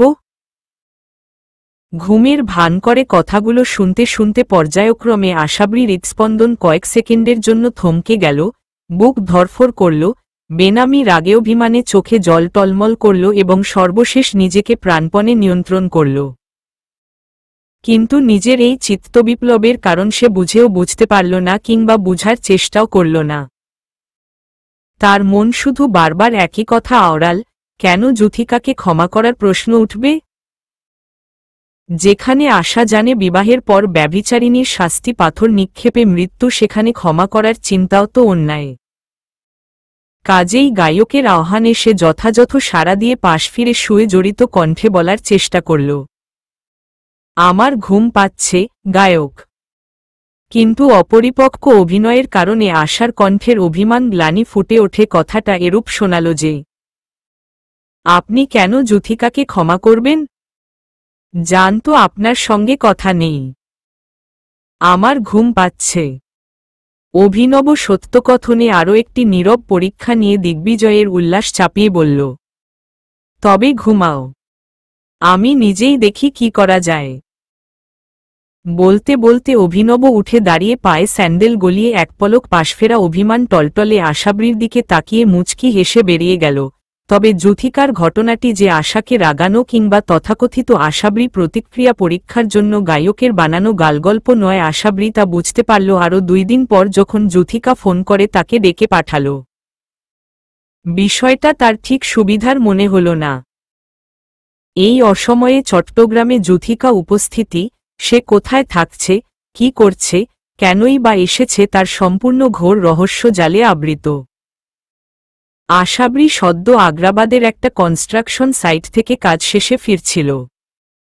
আমের আটির মতো ছোট ফোনটা কানে লাগিয়ে সন্ধ্যার বিপুল ব্যস্ততম সড়ক পার হতে হতে আশা সন্দিহান গলায় জানতে চাইল, আপনি কেন দেখা করতে চাইছেন? উত্তরটা যুথিকা একটু তাড়া ও দীর্ঘভাবে দিল, তুমি তো আমার সঙ্গে এভাবে কথা বলো না আশা। আর যাই হোক, তোমার সঙ্গে আমার কোনো ঝামেলা নেই। একসময় হয়তো তোমাকে অন্য চোখে দেখেছি, কিন্তু বিয়ের পর তোমাকে আমি ওই পরিবারেরই একজন বলে ভেবেছি। এখন আমি তোমার সঙ্গে দেখা করতে চাইছি, সেটার কারণ খুঁজবে তুমি। কথাগুলো আশাবৃ হজম করল। সাহস জুগিয়ে মনের মধ্যে দীর্ঘদিন ধরে পুঞ্জীভূত কথাগুলো ঢালতে পারল না যে, সবকিছু আর আগের মতো নেই।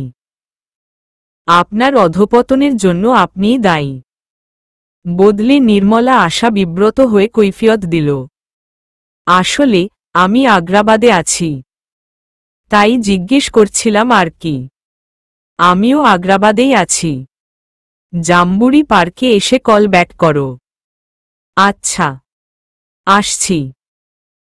জাম্বুরি পার্কের পুলের কার্নিশে দুহাতে তালু ঠেকিয়ে বসে নিচে কৃত্রিম লেকের সদ্য পরিবর্তিত নীলাভস্বচ্ছ পানিতে শুভ্রস্নিগ্ধ মসৃণ পা দুটো ডুবিয়ে বসে আছে আশাবৃ। একটু পরপর বাচ্চাদের মতন খলবল করে পদযুগল নেড়ে নেড়ে মৃদু আমোদে তাকাচ্ছে চারিপাশে। সারিবদ্ধ রঙিন ফোয়ারার মেলায় নান্দনিক আলোকসজ্জায় সজ্জিত এই পার্কে আশাবৃর এই প্রথম আসা। পাশে যুথিকা বসে থাকলেও কৃত্রিম সৌন্দর্যমাধুর্যে এতদিনের সকল অবসাদ যেন একটু একটু করে ক্ষয়ে যাচ্ছে। পার্কে সৌন্দর্যপিপাসু লোকজনের পাতলা আনাগোনা। কেই বা একা, কেউ বা বন্ধুবান্ধব জুটিয়ে হৈহল্লা করে হাঁটছে, আবার গুটিকতক কপোৎকপতিরাও ইতস্তত বসে হেসে মেতে বিশ্রমভালাপ করছে। যুথিকা নির্বিকার বসে সৃষ্টিকর্তা কর্তৃক সদ্য মাহরা আশার মনের নির্মলতা দেখছিল। তাকে আজকাল চেনা দেয়। চোখের নিচে কালি, মুখখানা শুকিয়ে এতটুকু, রংটাও যেন ফিকে। তার ওপর সর্বদা প্রসাধনের ওপর আস্থাশীল যুথিকাকে এই সাধারণ ও মলিন অবস্থায় দেখে কেউই চিনতে পারবে না। শুরুতে আশাও পারেনি। দেখে দেখে যুথিকা সময় অভাবেই একটা দীর্ঘশ্বাস ছেড়ে কথা পারল, তোমার কি আমাকে ঘৃণা হচ্ছে আশা? আশার মুখের আনকো দীপ্তির ছটাটা নিমিষেই নিভে গেল। সে যুথিকার দিকে তাকাল, এ কথা জিজ্ঞেস না করাই ভালো। আপনি আমার বড় বয়সে। আপনি ডাকার কারণটা বললে আমি ঘরে ফিরে যাই, ভীষণ ক্লান্ত। সারাদিন দাঁড়িয়েছিলাম। তবু জায়গাটা সুন্দর। কিসের কাজ কর তুমি? কনস্ট্রাকশনের। আজকে একটা দুর্ঘটনা ঘটেছে। একজন মিস্ত্রির মাথা ঘুরে 10 তলা থেকে পড়ে গিয়ে জায়গায় শেষ। আমার চোখের সামনে। তাকে ধরতে চেয়ে আমিও পড়ে যেতাম, ভাগ্য ভালো আগের দিনের গাঁথানো দেওয়ালটা ধরে ফেলেছি। বৃথায় আজকের ঘটে যাওয়া ঘটনাটি বলে আশাবৃ চুপ করে গেল। একটা সময় ছিল যুথিকা বাড়িতে থাকলে সবাই মিলে আশাকে চিলেকোঠার পড়ার টেবিল থেকে টেনে নিয়ে গিয়ে লুডু খেলতে বসাত। আশাবরী বোকা, সরলা, কিন্তু মেধা খাটানো তীক্ষ্ণধী ব্যাপারগুলোতে সে বরাবরই উতরে যেত। হতো তাই সবার গুটি কাটিয়ে ওঠে আশাবরী প্রথম কিংবা দ্বিতীয় অবস্থান লাভ করত। কোথায় গেল সেসব দিন? যুথিকাই বা কেন এমন করল? কিসের অভাব ছিল? নদীর পারভাঙ্গনে বৃহৎ গাছ যেমন পাশে থাকা জলের দিকে ঝুঁকে পড়ে যুথিকার সঙ্গে ভাঙ্গনের পর গায়কও তেমনি তার দিকে ঝুঁকে পড়ল আকস্মাৎ অস্বাভাবিকভাবে। কি আছে তার? কোনো দিক দিয়ে সে গায়কের যোগ্য? তার মনটাই বা কেন বাগ না মেনে লোকটার কথায় অস্থির হয় সর্বদা?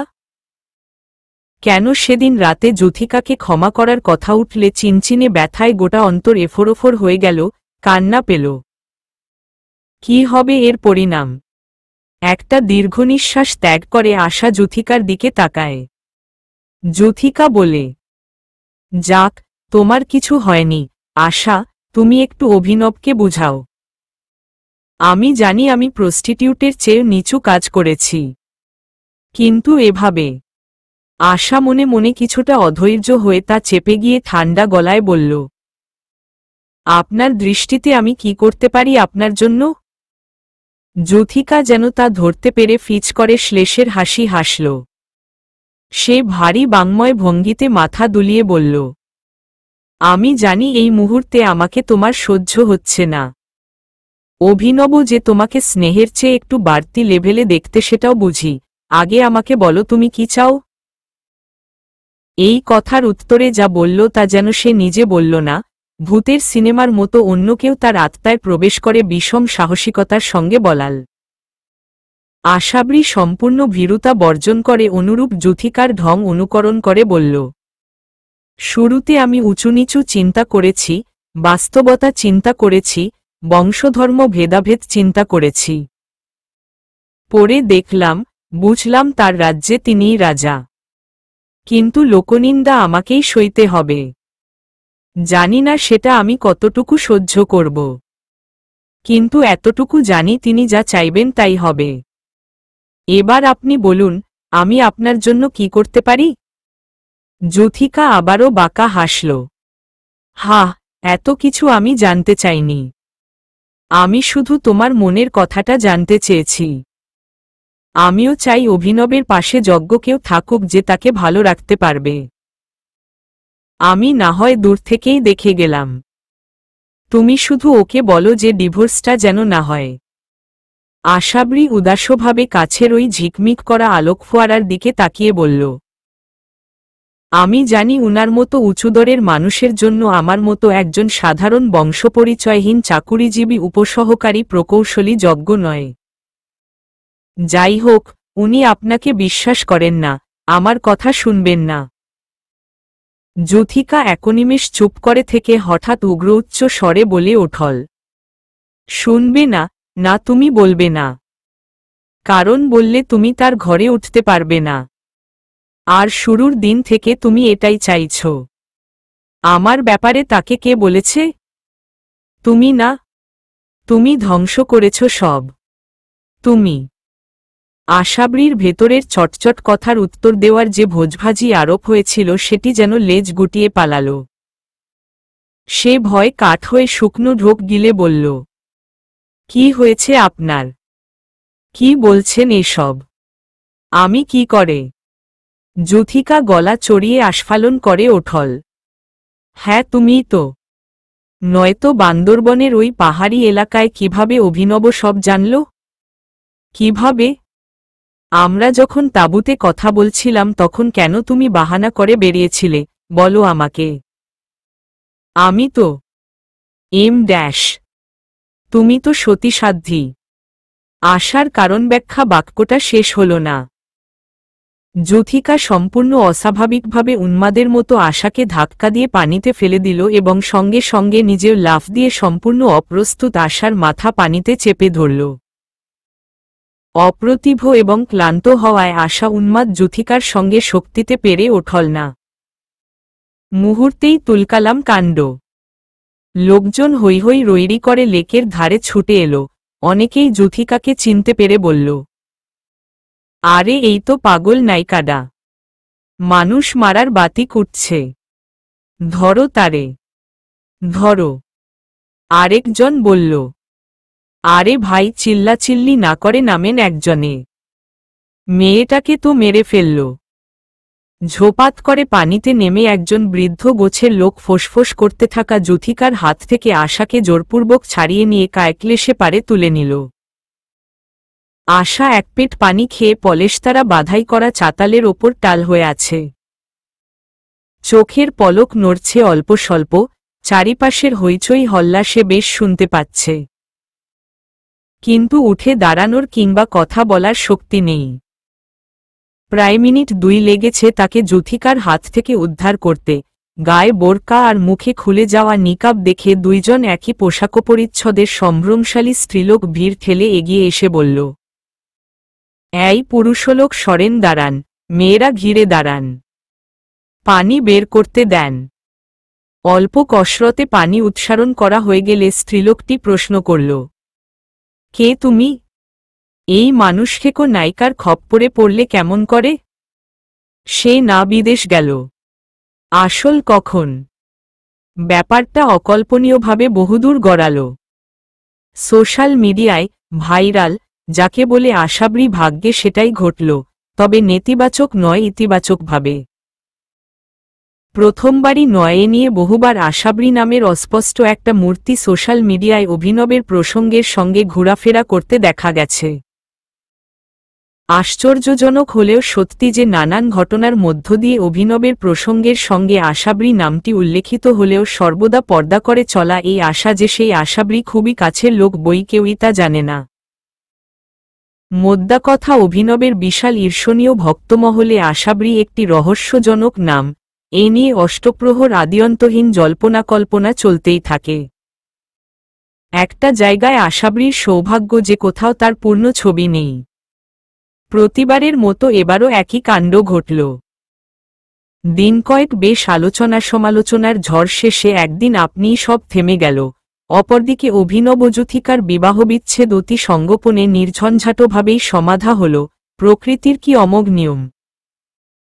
ডিভোর্সের দিন কয়েক পরেই আর ছলাকলা ছাড়া মেডিকেল টেস্টে প্রমাণিত হল যুথিকা কিছুটা মানসিক ভারসাম্যহীন।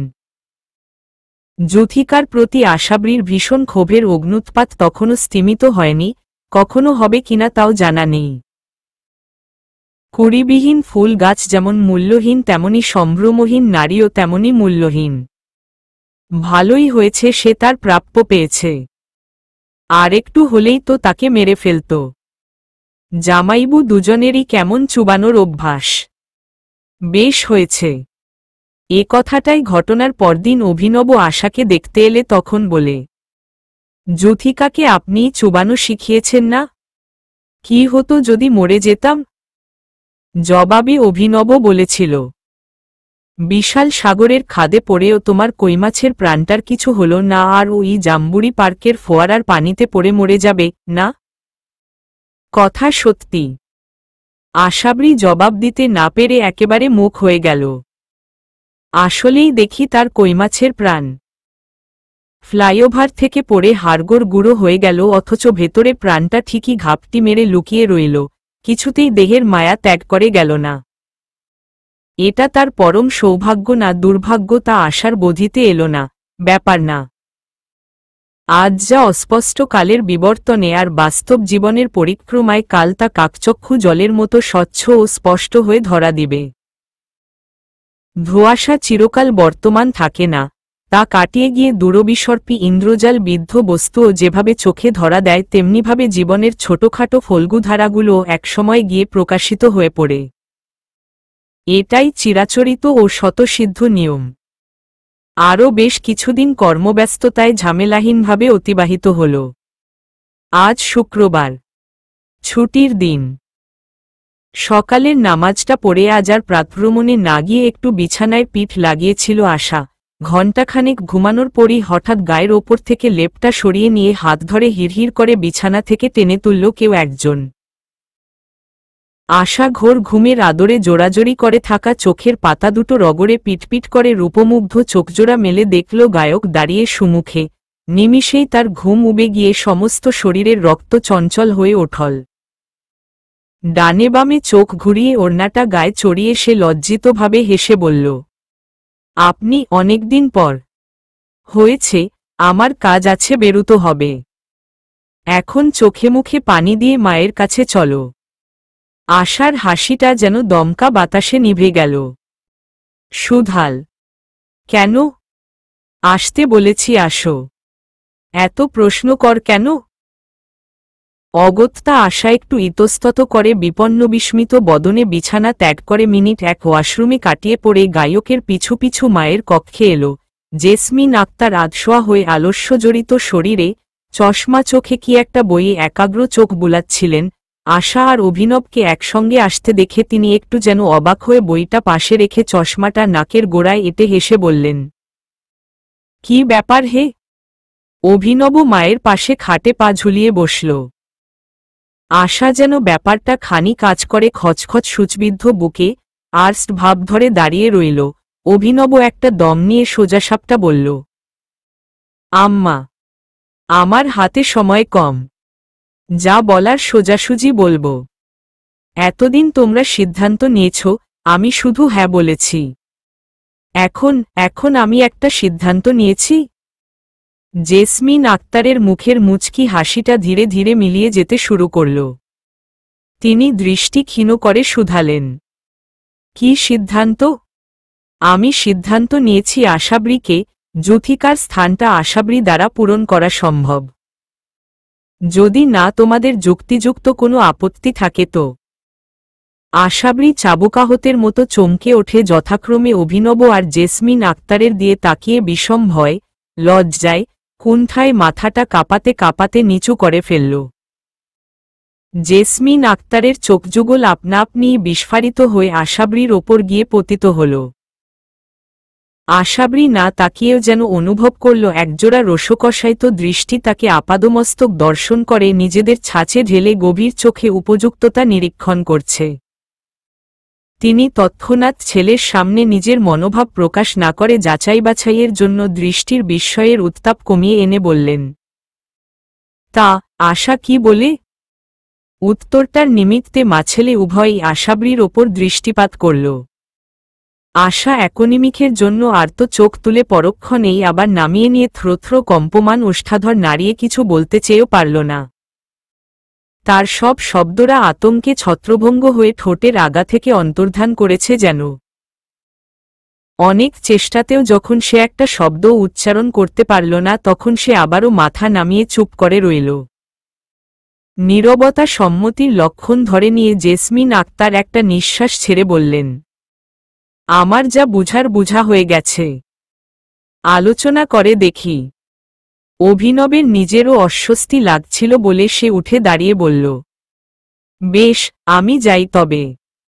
রাতে কথা হবে। মা সায় দিল, যাও, তুমি থাকো।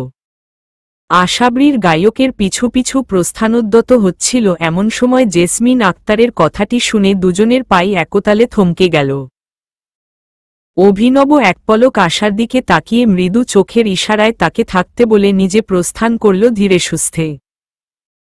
অভিনবের প্রস্থানের পর জেসমিন আক্তার অনেকক্ষণ শক্ত মুখে বসে থেকে ধীরে ধীরে ভীতসন্ত্রস্ত আশার দিকে তাকিয়ে নরম গলায় বলল, আশা, শুনো, আমি জানি তুমি ভালো মেয়ে, কিন্তু আমরা একটা সামাজিক গণ্ডির ভেতরে আবদ্ধ। তোমার পরিচয় এখন সবাই জানে। তুমি কি জানো এটা আমাদের ওপর প্রভাব ফেলতে পারে? আমি লোকের কাছে কি জবাব দেব? তুমি কোনো বংশের মেয়ে? ফ্যামিলি ব্যাকগ্রাউন্ড কি? শ্বশুরবাড়ির লোকজন কোথায়? চট্টগ্রামের একটা বিয়েতে সমাজের একটা বড় চাহিদা থাকে। সব মিলিয়ে আমরা কতটা অপদস্থ হব তা হয়তো তোমার ধারণাতেও নেই। বলেই তিনি ঈষৎ উত্তেজিত হয়ে চোখ নামিয়ে চশমাটা খুলে পাশে রাখলেন। গায়কের অনুপস্থিতিতে আশা যেন খুঁটিবিহীন কুঁড়েঘরের মতো হয়ে পড়ল। এ পরিস্থিতি কিভাবে সামাল দিতে হয় তা তার জানা নেই। সে ভ্যাবাচ্যাকা খেয়ে কি বলবে বুঝতে না পেরে আকুলিবিকুলি করে বলল, আমি এখন কি করব? যা খুশি। আমি জানি না, মাছি তাড়ানো মতো করে হাত ছুঁড়ে বললেন তিনি, এখনো ডিভোর্সের ব্যাপারেও কেউ জানে না। লুকিয়ে করা হয়েছে। এর মধ্যে যদি তোমাদের বিয়ে। দোহাই, আমাকে আর চাপ দিও না। সবাই মিলে আমার মাথাটা খাও। উত্তরোত্তর কথার আঘাতে আশার চোখ ছাপিয়ে জল আসতে চেয়েও তা গলার কাছে বিষাক্ত দলা পাকিয়ে শ্বাসরুদ্ধ করে রাখল। সে জানত, গায়কের অন্যদৃষ্টি তাকে এই পরিস্থিতিতে দাঁড় করাবেই। তবে তা যে এত দ্রুতই সংগঠিত তা সত্যিই তার ধারণা বহির্ভূত ছিল। তবু সে তা হজম করে বানবিদ্ধের মতো কপট হেসে ধীরলয়ে হেঁটে এসে ধরা গলায় থেমে থেমে রৈষয় আশ্বস্ত করে বলল, আপনি টেনশন করবেন না, অসুস্থ হয়ে পড়বেন। চিন্তা করবেন না। জন্মলগ্ন থেকেই আমি ত্যাগ করে এসেছি, আমার যত অর্জন তা ত্যাগের সামনে কিছুই নয়। এবারও পারব। Em dash. একটু থেমে আবার বড় একটা নিঃশ্বাস টেনে বলল, আমি চলে গেলেই হয়তো এর সমাধান হবে। যাই। নিয়মিত ঔষধ খাবেন। আমার কথা মনে পড়লে আমার দেওয়া শাড়িটা পরবেন। আর কখনো মনে কষ্ট দিয়ে থাকলে ক্ষমা করবেন। আমি এখনই ফিরে যাচ্ছি। বলতে বলতে আশা উচ্ছ্বসিত অশ্রুরোধ করে শেষ একবার জড়িয়ে ধরতে চেয়েও পিছু হাটে এক প্রকার দৌড়ে ঘর ছেড়ে বেরিয়ে এলো। পাথরের মতো নিশ্চল হয়ে থাকা জেসমিন আক্তারের চোখও আশার প্রস্থানের সঙ্গে সঙ্গে ঝাপসা হয়ে এলো। তিনি আঁচলের খুঁটে চোখ মুছে বিড়বিড় করে আওড়ালেন, আহা অভাগী! আমার কি করার? ছুটির দিন বলে ভ্রমণপ্রিয় ইহিতা আর্মিদের চোখ ফাঁকি দিয়ে ভাটিয়ারির একটা অগম্য পাহাড়ে গিয়ে চড়ুইভাতি করার পরিকল্পনা করেছিল।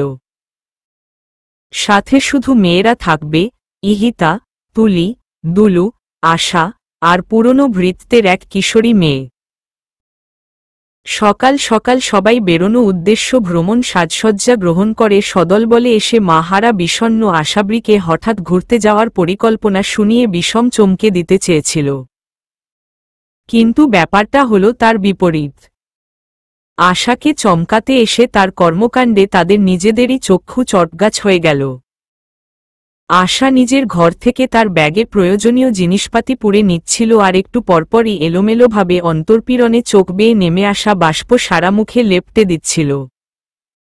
আকস্মাৎ ঘরে হুড়হুড় করে সবার প্রবেশে সে ভারী বিব্রতকর পরিস্থিতিতে পড়ল। তড়িতে মুখ লুকিয়ে পেছনে ঘুরে গেল সে। এরপর ব্যাগে জুতা পুরার বাহানায় ওড়না দিয়ে ভালো করে চোখ মুছে একগাল দেতো হেসে পুনরায় পেছনে ফিরে বিস্ময় প্রকাশের চেষ্টা করল। এ কি, তোমরা? ইহিতা হেঁটে এগিয়ে আসে। আমরা, তাকায় আশার জিনিসপত্রে ঠাসাস্ফীত ব্যাগটার দিকে। তুমি কোথায় চললে এত ব্যস্ত হয়ে? আশা কিন্তু এবার সত্যি সত্যি নিখুঁত স্মিত হেসে বলল, নিজের ঠিকানায়। হেয়ালি করো না, এবার একটু গুরুতর ভঙ্গিতে বলে ইহিতা, বুঝতে পারে কিছু একটা ঘটে গেছে। তোমার ঠিকানা আবার কি? কোথায় যাচ্ছ? আশা মুখের হাসিটা নিভিয়ে শান্ত অথচ দৃঢ়ভাবে বলে, আমার যেহেতু কোনো ঠিকানা নেই, পুরো পৃথিবীই আমার ঠিকানা। তাই এক জায়গায় খুব বেশি দিন আমার থাকা হয় না। ইহিতা এবার বুঝতে পারে বিষয়টা একটু বেশিই মারাত্মক। সেই গলা নামিয়ে আপোষ করা গলায় বলল, কি হয়েছে আশা? মানে, কেউ কিছু বলেছে? হঠাৎ চলে যাওয়ার মানে কি? একটু থেমে সবার দিকে তাকিয়ে বলে, আমরা ভেবেছি আজ ঘুরতে যাব তোমাকে নিয়ে। প্ল্যানটাই তোমাকে নিয়ে। এটা মাটি করো না প্লিজ। আশা ব্যাগটা কাঁধে চড়িয়ে একটা নিরাশামিশ্রিত দীর্ঘশ্বাস ফেলে বলল, মাফ করো, আজ যেতে পারছি না। তবে যোগাযোগ করে অন্যদিন নিশ্চয় যাব। ভালো থেকো। কবে দেখা হবে জানি না। বলে আশাবরী দূরের আরশি দেখে নিকাবটা ভালো করে চোখের ওপরে নিচে টেনে নিয়ে স্তব্ধ বিহবল সবাইকে পাশ কাটিয়ে বেরিয়ে গেল। মধ্যদুপুরে খাড়া রোদ্দুরে যেভাবে একফালি কালো মেঘের আধিপত্যে তল্লাটময় ছায়া নামে তেমনি ইহিতার থমথমে চোখে মুখে একটু সূক্ষ্ম অপমানের ছায়াপাত ঘটল। দুলুর উৎসাহে ভাটা পড়ল না, তবুও সে বিমর্ষচিত্তে বলল, এখন কি হবে? কি আর, পিকনিক ক্যান্সেল।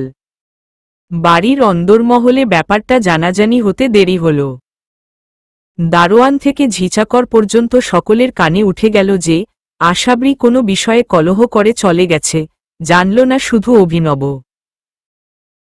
শুক্রবারটাও রাজ্যের কাজে দিনমান সে ঘরের বাইরের কাটাল। অভিনবের মনে একটা নিরেট ধারণা ছিল যে যুথিকার বিষয়টার পর মা হয়তো তার ইচ্ছেকে প্রাধান্য দিয়ে আলোচনা সাপেক্ষে আশাকে পূর্ণহস্তে বরণ করে নেবে। কারণেই সে ঘরে ফিরে আশার সঙ্গে দেখা করে নির্লজ্জের মতো এ নিয়ে আর বাড়াবাড়ি করতে চাইল না। রাতে খাবার টেবিলে আশা অনুপস্থিত দেখে সেও আর প্রশ্ন তুলল না। ভাবল হয়তো সকালে ওভাবে মায়ের সামনে বিয়ের কথা বলে অপ্রতিভ করাই লজ্জায় কিংবা ক্ষোভে সে সামনে আসছে না। লজ্জা কাটিয়ে উঠলেই সব ঠিক। পরে ঠিকই রসুই ঘরে গিয়ে গোপাগপ গিলে নিবে। ভাত ছাড়া তার চলে না। কিন্তু পরদিন সকাল ৮টার দিকে একটা গুরুত্বপূর্ণ মিটিংয়ের জন্য সকাল সকাল বিছানা ছেড়ে নিয়মমাফিক বাগানে আসতে গিয়ে যখন সে দেখল গেইটের তালা এখনো খোলা হয়নি, তখন তার সন্নিগ্ধ চিন্তাকুল পা দুটো আপনি উপরতলার দিকে ধাবিত হল। গেটের তালা এখনো খোলা হয়নি মানে আশাবরী আজ ভোরে প্রাতভ্রমণে যায়নি। ব্যাপার কি, অসুখ টসুখ করল নাকি মেয়েটার? অপারেশনের পর থেকে ডাক্তারের পরামর্শ অনুযায়ী ভোরে ভোরে জেগে হাঁটার অভ্যাসটা সে আপন করে নিয়েছে, পারতপক্ষে মিস দিতে চায় না। আজ কি এমন হল? কাল রাতেও ভাবতে ভাবতে পুনপুন হাই তুলে আড়মোড়া ভেঙে আশার ঘরে করাঘাতপূর্বক দারুণমুক্ত করে উকি দেয় অভিনব। গোছানো আশার ঘরের চারিদিক মলিনিমায় আচ্ছন্ন। দেখেই বোঝা যায় ঘরটা ঝাঁট পায়নি 2 দিন। ব্যাপারটা কি? কোথায় গেল মেয়েটা? কেউ তো কিছু বলল না। একটু বিরক্ত মুখে চটপটে পায়ে মার ঘরে গেল সে। মা গতদিনের বইটা কোলে রেখে মনোযোগ বসাতে না পেরে জানালা ভেদিয়ে দূরে দৃষ্টি নিক্ষেপ করে তাকিয়ে আছেন। জানালার ওপারের আমড়া গাছের পল্লবহীন নগ্ন ডালে বসে একটা হলদে পাখি লাফাতে লাফাতে বিরতিহীন শীষ দিয়ে যাচ্ছে। তাই আনমনে দেখে যাচ্ছেন। অভিনব ঘরে ঢুকেই কোনো রূপ মুখবন্ধ ছাড়াই মা উদ্দেশ্যে প্রশ্ন ছুড়ল, আম্মা, আশাবরী কোথায়? আকস্মাৎ ছেলের প্রশ্নটা তীরের সূচাগ্রের মতো বিধে উন্মনা জেসমিন আক্তারের বুকে। তিনি চমকে ওঠে দৃষ্টি সরিয়ে দেখেন সদ্য ঘুমভাঙা অভিনব আলুথালু চুলে জড়িত চোখে দাঁড়িয়ে সামনে। এক মুহূর্তের জন্য তার মনে হল অভি বুঝি সবকিছু জেনেই ক্রুদ্ধ হয়ে মার কাছে কৈফিয়ত চাইতে এসেছে। কিন্তু পরক্ষণেই ছেলের চোখে মুখে সেই কাঙ্ক্ষিত ঔদ্ধত্যপূর্ণ ভাবটা না দেখে তার ভ্রান্তির অবসান ঘটল। তিনি দৃষ্টি নামিয়ে ছোট করে বললেন, চলে গেছে। মানে? কোথায় গেছে? জানি না, শুধু জানি তোমার ভালোর জন্য, তার ভালোর জন্য সে চলে গেছে। অভিনব ভ্রু সংকুচিত করে তীক্ষ্ণভাবে বলল, তুমি ওকে যেতে বলেছ? না, বলিনি। আমি যা বলা উচিত ছিল বলেছি। সিদ্ধান্ত সেই নিয়েছে। অভিনব এবার তাতল কিছুটা। সে এগিয়ে এসে বলল, আম্মা, যা বলার স্ট্রেট ফরওয়ার্ড বলো। আমার হাতে সময় নেই, তুমি জান আমি এত সকালে উঠি না। সো জেসমিন আক্তার একটু সময় চুপ করে থেকে সহসা ছেলের দিকে চোখ উঁচিয়ে বললেন, আমি ওকে বুঝিয়েছি যে সময়ের ব্যবধানে তোমরা দুজনে দুজনের মোটামুটি উপযুক্ত হলেও তোমরা এক হলে সমাজে আমরা ছোট হব। লোকে নানান কথা বলবে, এমনকি আশাও নানাভাবে অপদস্থ হবে। সব শুনে ও ভেবেছে চলে গেলেই হয়তো সমাধান হয়ে যাবে। কিন্তু সমাধান হলো কই? তুমি তো আমাকে নিয়েই পড়লে।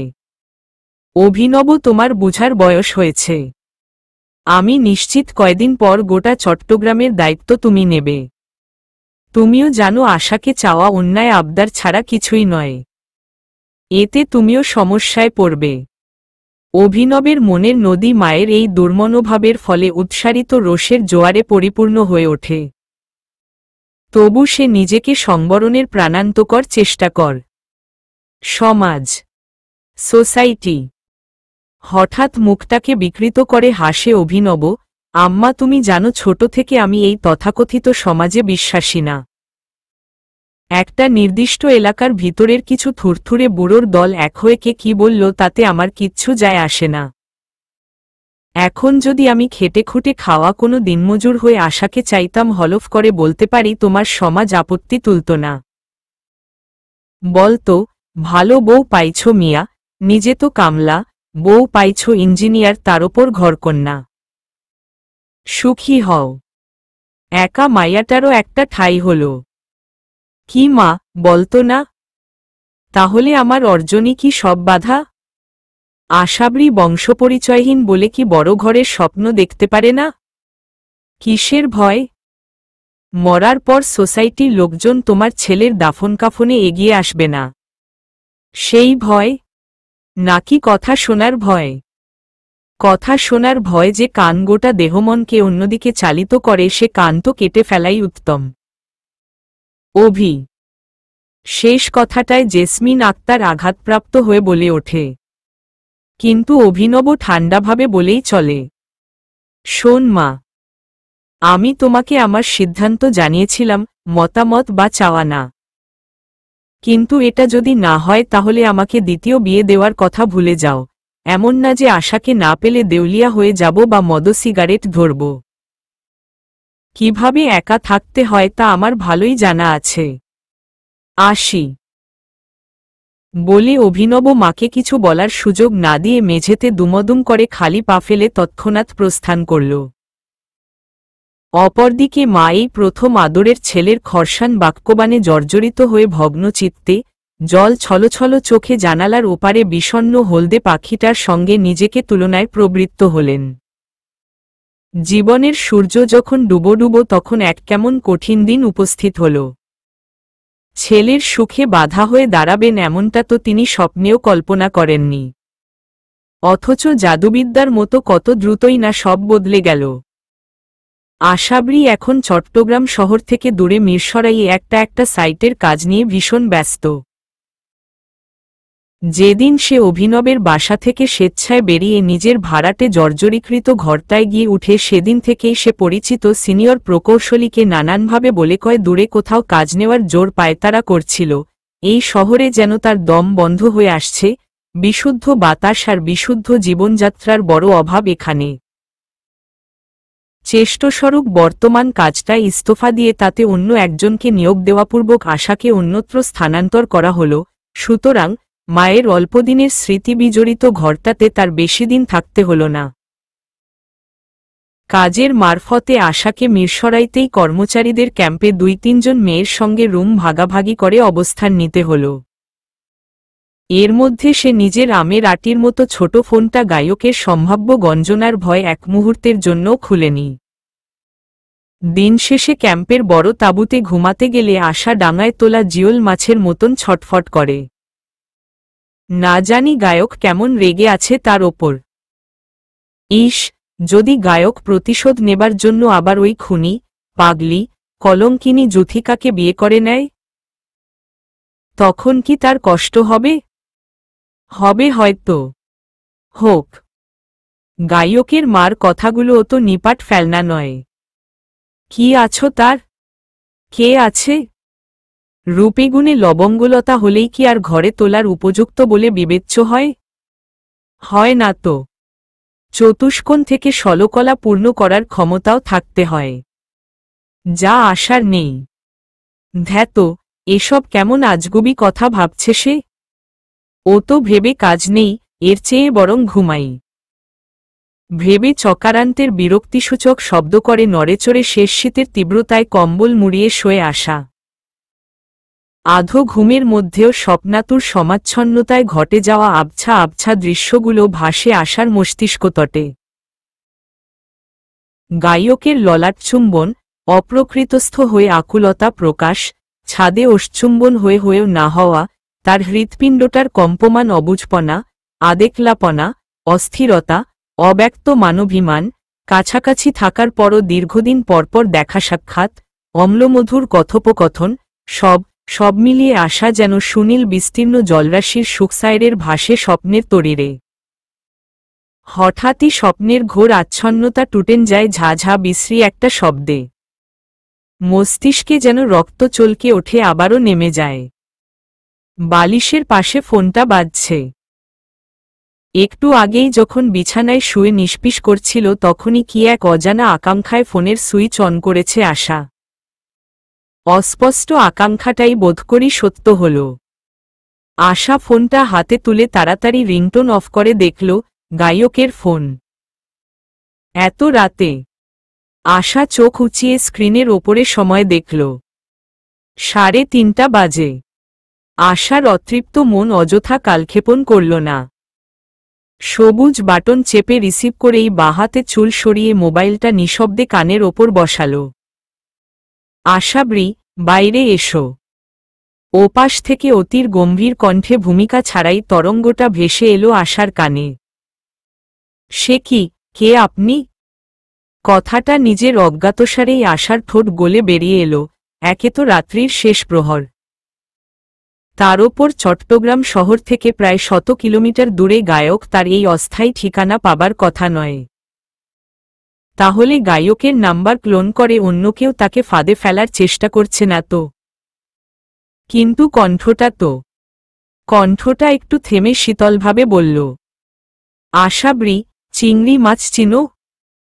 চিংড়ি মাছের মতো মাথা টিপে পেটের ভেতর ঢুকিয়ে দিব। বাইরে আসতে বলেছি শোননি? ঠান্ডা ধমক খেয়ে আশাবরির সুর পাল্টালো এবার। আপনি সত্যিই এসেছেন? বলতে বলতে উঠে দাঁড়ায় আশা। তূর্ণে চুপিসারে ঘুমন্ত সবার দিকে একবার সতর্ক দৃষ্টি বুলিয়ে চাদরটা গায়ে জড়িয়ে তাঁবু ছেড়ে বেরিয়ে আসে। তার কেমন জানি খুশি খুশি লাগে। সেই খুশির ছটা তার ঠোঁটে থেকে সারা মুখময় ছড়িয়ে পড়ে নিমিষেই। অপর পাশের লোকটা চুপ করে থাকে। মিনিট আধেক পর আশাবরি তাঁবু ছেড়ে একটু দূরে এসে ঘোলাটে অন্ধকারের অরণ্যে এধারোধার তাকিয়ে কাউকে দেখতে না পেয়ে বলল, এই তো বেরিয়েছি। আপনি কোথায়? হাইওয়ের পাশে এসো। বা রাতের বেলা ওদিকে অনেক কুকুর থাকে যে কামড় দেয় যদি। সেদিনও একটা লেভারকে কামড়ে। আমার জন্য 2 টুকরো মাংস না হয় ক্ষুধার্ত কুকুরকে দিল। আশার রাগ হয়। বলতে ইচ্ছে হয়, তাহলে আপনিই আমার জন্য কুকুরকে মাংস দিয়ে এদিকে আসুন না। কিন্তু সাহসে কুলিয়ে না উঠায় বলা হয় না আর। আশা ফোনটা রেখে হাতের মুঠোয় শক্ত করে চেপে ধরে চারিধারে ভয়ার্ত দৃষ্টি ছড়িয়ে দিতে দিতে নিস্তব্ধ নিশীথের দুর্ভেদ্য কুয়াশা ভেদ করে লিংক রোডটা থেকে হাইওয়ের দিকে এগোয়। 2 মিনিটের সর্পিল পথটা পাড়ি দিতে প্রচণ্ড শীতেও ভয়ের আতিশয্যে আশার নাকের ডগা, কপাল, পিঠ ভিজে আসে বিন্দু বিন্দু ঘামে। কোনো সুদূরে কোনো উদ্বাস্তু কুকুর আর্তনাদ করে উঠলে তো তার গলা শুকিয়ে কাঠ হয়। আসলেই কি গায়ক এসেছে? নাকি কোনো ঐন্দ্রজালিক মায়াবিদ্যা তাকে গোলকধাঁধায় ফেলে পথভ্রষ্ট করে নিয়ে যাচ্ছে? কোনো বিপদ হয় যদি? ভয় শঙ্কায় আশাবরি যেন কেন্নর মতো গুটিয়ে যায়। ভীতসার গুটি গুটি পায় আশা অবশেষে মহাসড়কের কাছাকাছি পৌঁছে পায়ের আঙুলে ভর দিকে মাথা উঁচু করে উকি ঝুঁকি মারে। অস্থিরভাবে ছটফট করতে করতে বিড়বিড় করে, উফ আল্লাহ, কোথায় উনি? ঠিক তখনই কুয়াশাচ্ছন্ন ধুমায়িত অন্ধকারের পাতলা জাল ফুঁড়ে লোকটা তর্জনীর মাথায় চাবির রিং ঘুরাতে ঘুরাতে দ্রুত পায়ে এসে হাজির হয়। দূরের একটা দালানের মলিন আলোয় দুজনের মুখই অল্পোদ্ভাসিত। অভিনব আশার 1 গজ দূরত্বে এসে দাঁড়ায়। এরপর এক পলক আশার দিকে তাকিয়ে পরক্ষণেই দৃষ্টি সরিয়ে নিয়ে পকেটে হাত পুরে একটা লম্বা মতো কালো কভারে মোড়ানো চকলেট দিয়ে বলে, খাও। যেন কিছুই হয়নি, সবকিছু স্বাভাবিক। তারা সাধারণভাবেই দেখা করতে এসেছে। আশাবরির ভয় কিছুটা কেটে যায়। তবু সাইটে গায়কের রহস্যজনক উপস্থিতিতে মাথায় হাজারো প্রশ্ন ঘুরপাক খেতে থাকে অবিরত। সে আর চোখে অভিনবের দিকে তাকিয়ে চাদরের খুঁটে মুখের ঘাম মুছে নিয়ে গায়কের হাত থেকে ঝুঁকে চকলেটটা বাড়িয়ে নেয়। কয়েক গাছি চুল ওড়নার ফাঁক গলে সামনে সামনে ঝুঁকে আসে। আশা সেগুলাকে আর নিয়ন্ত্রণ করে না, বেরিয়েই থাকে। সে দাঁত দিয়ে চকলেটের প্যাকেটটা চিরে ছেঁড়া অংশ মুখ থেকে ছুঁড়ে ফেলে বলল, গায়ক, আপনি কি রেগে আছেন? দেখুন আশাবরী, আমি তোমার আত্মসম্মানবোধকে শ্রদ্ধা করি, কথার মধ্যিখানে মধ্যস্থতা করে অভিনব, কিন্তু তোমার কি উচিত ছিল না আমাকে জানিয়ে আসা, যেহেতু আমিই সবকিছুর মূল হোতা? তুমি তো এমন ভাব করলে যেন এর কিছুই তুমি জান না। তুমি সাধু। কেন আশাবরী? আশাবরী নির্বাক চোখ তুলে তাকিয়ে থাকে। অভিনব একটু থেমে বলে, আমি কি বুঝতে পারি না মানুষের শিরায় উপশিরায় কিসের চঞ্চলতা? আমি কি বুঝি না হৃৎপিণ্ডটা কোনো চাওয়ার জন্য কতটা ধরফর করে? চোখের ভাষা কেমন আমি তা জানি না। তুমি নিজেকে বুঝতে পার না ঠিক, কিন্তু আমি বুঝেছি বলেই এত জোর দিয়ে এতদূর আগাতে পেরেছি। তাহলে তুমি কেন আমাকে না জানিয়ে এসে সব যোগাযোগ বন্ধ করে বসেছিলে? তুমি কোথায় আছো, কিভাবে আছো সে চিন্তায় যে সবার নাওয়া খাওয়া বন্ধ, সে দায়ভার কি তুমি নেবে? রাতের অন্ধকারে অভিনবের ঈষৎ উত্তেজিত কণ্ঠস্বরে পুরো এলাকায় যেন ঝংকৃত হয়। স্তব্ধবাক আশাবরী এবার চিবুক নামিয়ে মাটিতে দৃষ্টি প্রসারিত করে। চুপ করে থেকো না আশাবরী। কি বলবো? আপনি আন্টিকে উল্টাপাল্টা কিছু বলেননি তো? নমিত মস্তকেই ইতস্তত করে ঈষৎ চোখ তুলে বলে আশাবরী। অভিনব সে উত্তর না প্রসঙ্গের পৃষ্ঠা উল্টে দিয়ে জিজ্ঞাসার সুরে বলে, তোমার কাজ এখানে আর কয়দিন? সপ্তাহখানেক লাগতে পারে। আচ্ছা, আপনি এখানে কি করে এলেন? দুচোখে আবার বিস্ময় জেগে ওঠে আশার। না মানে জানলেন কিভাবে যে আমি এখানে? আর এত রাতে? অভিনব ঠোঁটের কোণে এক সুতো বিজ্ঞের হাসি জেগে ওঠে, পরক্ষণেই তা মিলিয়ে গেল। ফেনী কলেজে কনসার্ট ছিল, ওখান থেকেই ফিরছি। বাকিদের পাঠিয়ে দিয়েছি, আমি একাই যাব। আর তোমার ঠিকানা জোগাড় করা কি কোনো বিষয় হল? হাওয়েভার, আশাবরী, শোন, চকলেটটা খাও। আমি রেগে মাকে অনেক শক্ত কথা বলেছি। পরে আসলে বুঝতে পারলাম অতটা বলা ঠিক হয়নি। এখন ভাবছি একটাই পথ, তোমাকে বিয়ে করে টুপ করে মায়ের সামনে উপস্থিত করা। তাহলেই চুকে গেল। কেমন? ভালো না? আশা চকলেটে কামড় বসিয়ে বার কয়েক দাঁতের জাতাকলে পিষেছিল সবে। অভিনবের কথাটা মুখ হতে বের হতে না হতেই আশা বিষম খেয়ে অসংযত কাশতে কাশতে আধখাওয়া থকথকে চকলেটের একাংশ গায়কের শার্টে থুথু সমেত ছড়িয়ে দিয়ে ভরিয়ে ফেলল। তারপর গোটা গোটা 1 মিনিট সে কাশির ওপরেই রইল। অভিনব খানিক বিরক্তি আর কৌতুকমাখা আর্দৃষ্টিতে নির্নিমেষ তাকিয়ে রইল আশার দিকে। একটু পর আশা আত্মস্থ হয়ে তাও বার 2 কাশি দিয়ে হাত সমান দূরত্বে এসে দাঁড়াল। গায়ে জড়ানো চাদরটা আঁচল আংশিক টেনে অভিনবের শার্টে নিজের লালাসিক্ত চকলেট রগড়ে মুছে দিতে দিতে মুখখানা ভার করে মিহি কণ্ঠে বলল, আমি ভয় পাচ্ছিলাম আপনি এমন কিছুই করবেন। এখন উনার কাছে তো আমি আরো খারাপ হয়ে গেলাম। আপনি যা চাইছেন তা আরো জটিল হয়ে উঠবে। অভিনব শেষ কথাটা ধরে নিজের জঠরের কাছে দাগ মুছতে ব্যস্ত আশার ওড়না টানা মস্তকের ওপর চোখ রেখে বলল, তুমি বুঝি চাইছ না? আশা একটু থমকালেও ভীষণ লজ্জা আর সংকোচে শার্টে চকলেটের দাগ আছে কি না তা ঝুঁকে নিরীক্ষণ করার ভান করে চোখ তুলে তাকাল না, কোনো প্রকার উত্তরও দিল না। অভিনব একটা নিঃশ্বাস ফেলে আশার 2 স্কন্ধ স্পর্শ করে সোজা করে দাঁড় করিয়ে খানিক দূরে সরে বলল, হয়েছে। মনে হচ্ছে হুইল পাউডারে মজতে দিয়ে ডলছ। ও দাগ এমনিতে যাবে না, ধুতে হবে। এখন আমি টায়ার্ড, ফিরতে হবে। এখনই যাবেন? ভুরু বিস্তৃত করে ঈষৎ মাথা কাত করে আশা। তার কণ্ঠে যেন অসন্তুষ্টি। দু অক্ষরের কথাটির নেপথ্যে যেন কত অভিমান। কিন্তু নিজের উৎকণ্ঠায় আশা নিজেই লজ্জিত হয়ে দৃষ্টি ফিরিয়ে নেয়। হু চাদরখানা আবার গায়ে জড়িয়ে নিয়ে না তাকিয়েই বলে, আপনি কেন এসেছিলেন?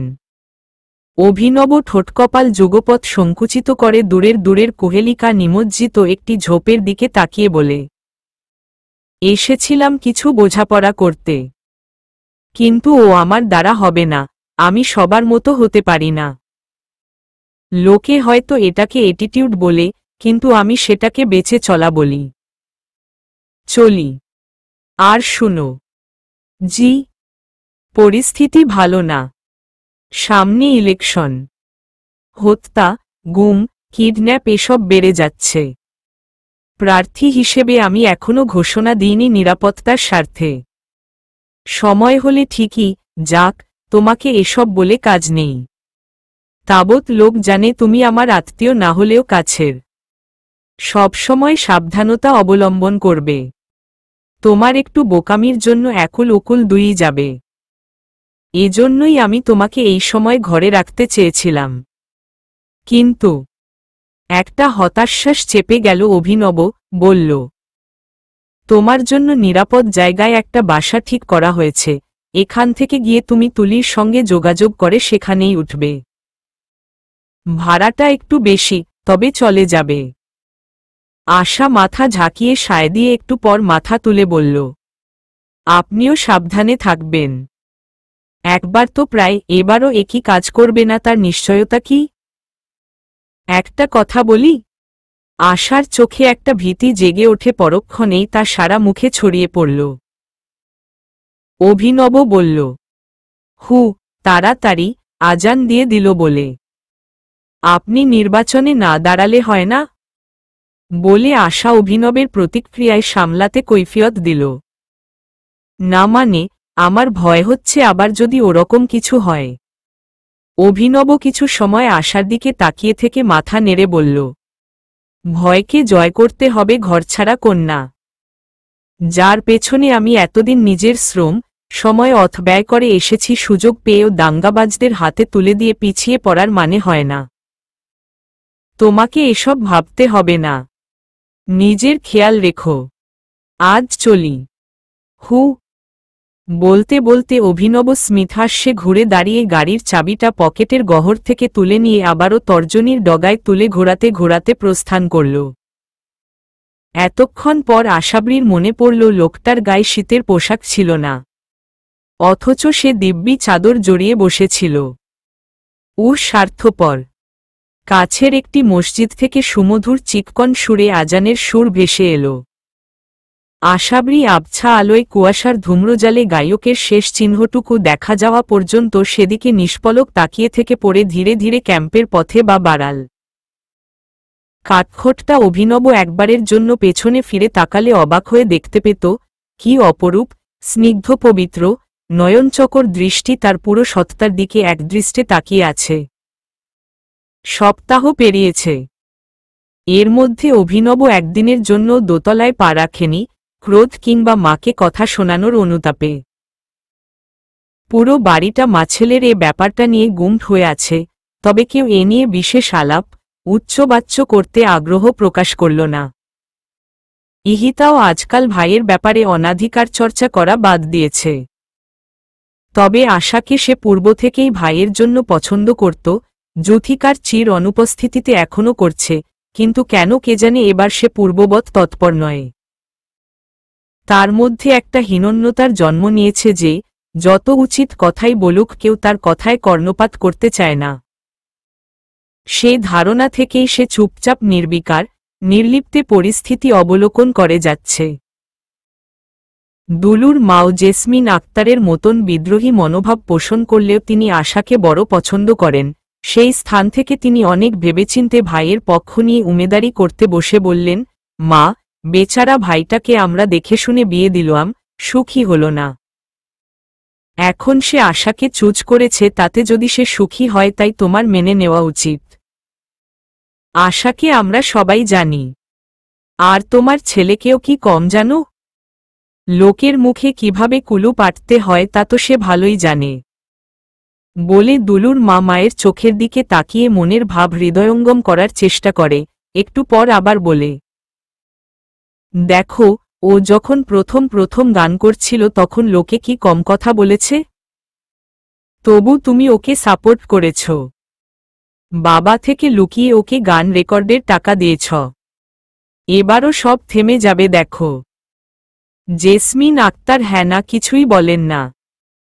ছেলের কথাগুলোর সুচালো আঘাত তিনি এখনো ভুলতে পারেননি। যে ছেলের স্বপ্নকে বাস্তবে রূপ দেওয়ার জন্য তিনি স্বামীর বিপত্তিকে পর্যন্ত অগ্রাহ্য করে প্রাণান্তিক পরিশ্রম করেছেন, স্বয়ং নিজে ঢাকা গিয়ে ছেলের গান প্রতিযোগিতার ফর্ম তুলেছেন, নিজে উপস্থিত থেকে ছেলেকে উৎসাহ দিয়ে 18,000 প্রতিযোগী থেকে রানার্স আপ করে তুলেছেন, সেই সোনার টুকরো ছেলের থেকে মন্দ কথা তিনি প্রত্যাশা করেননি। যে ছেলে অভিভাবক সারিতে মায়ের হাসিমুখ আর মৃদু মৃদু তালি থেকে অনুপ্রেরণা সঞ্চয় করে জোশ তুলে গান গাইত সেই মাপাগল ছেলে অভিনব। অভিনব একাকী স্টুডিওতে বসে বাকি সদস্যদের আগমনের জন্য আরামকেদারায় বসে অপেক্ষা করছিল। এমন সময় অপ্রত্যাশিতভাবে আলী সাহেব চারিদিকে নানান ইনস্ট্রুমেন্টের দিকে তাকাতে তাকাতে এসে ঢুকলেন স্টুডিওতে। অভিনবের এই হোম স্টুডিওর বয়স প্রায় 1 যুগ হতে চলল। তার স্পষ্ট মনে পড়ে এর মধ্যে আলী সাহেব এই ঘরে নিজের চরণধুলি দিয়েছেন মোটে 2 কি 3 বার। প্রথমবার যখন তিনি এ ঘরে ঢুকেছেন তখনও ঠিক এভাবে এফোরোফোর তীক্ষ্ণ দৃষ্টিতে তাকিয়ে মুখ বাঁকিয়ে বলেছিলেন, বাড়ি না রঙ্গমঞ্চ বানানো হয়েছে? আমার রাতের যদি ঘুমের সমস্যা হয় তাহলে কিন্তু আমি আগুন ধরিয়ে দিব বলে দিলুম। এক একটার সাউন্ড বক্স না হাতুড়ি। বুকে এসে মারে একেবারে। দেখা যাক তুমি কুমার শানু হও না রবি ঠাকুর হও।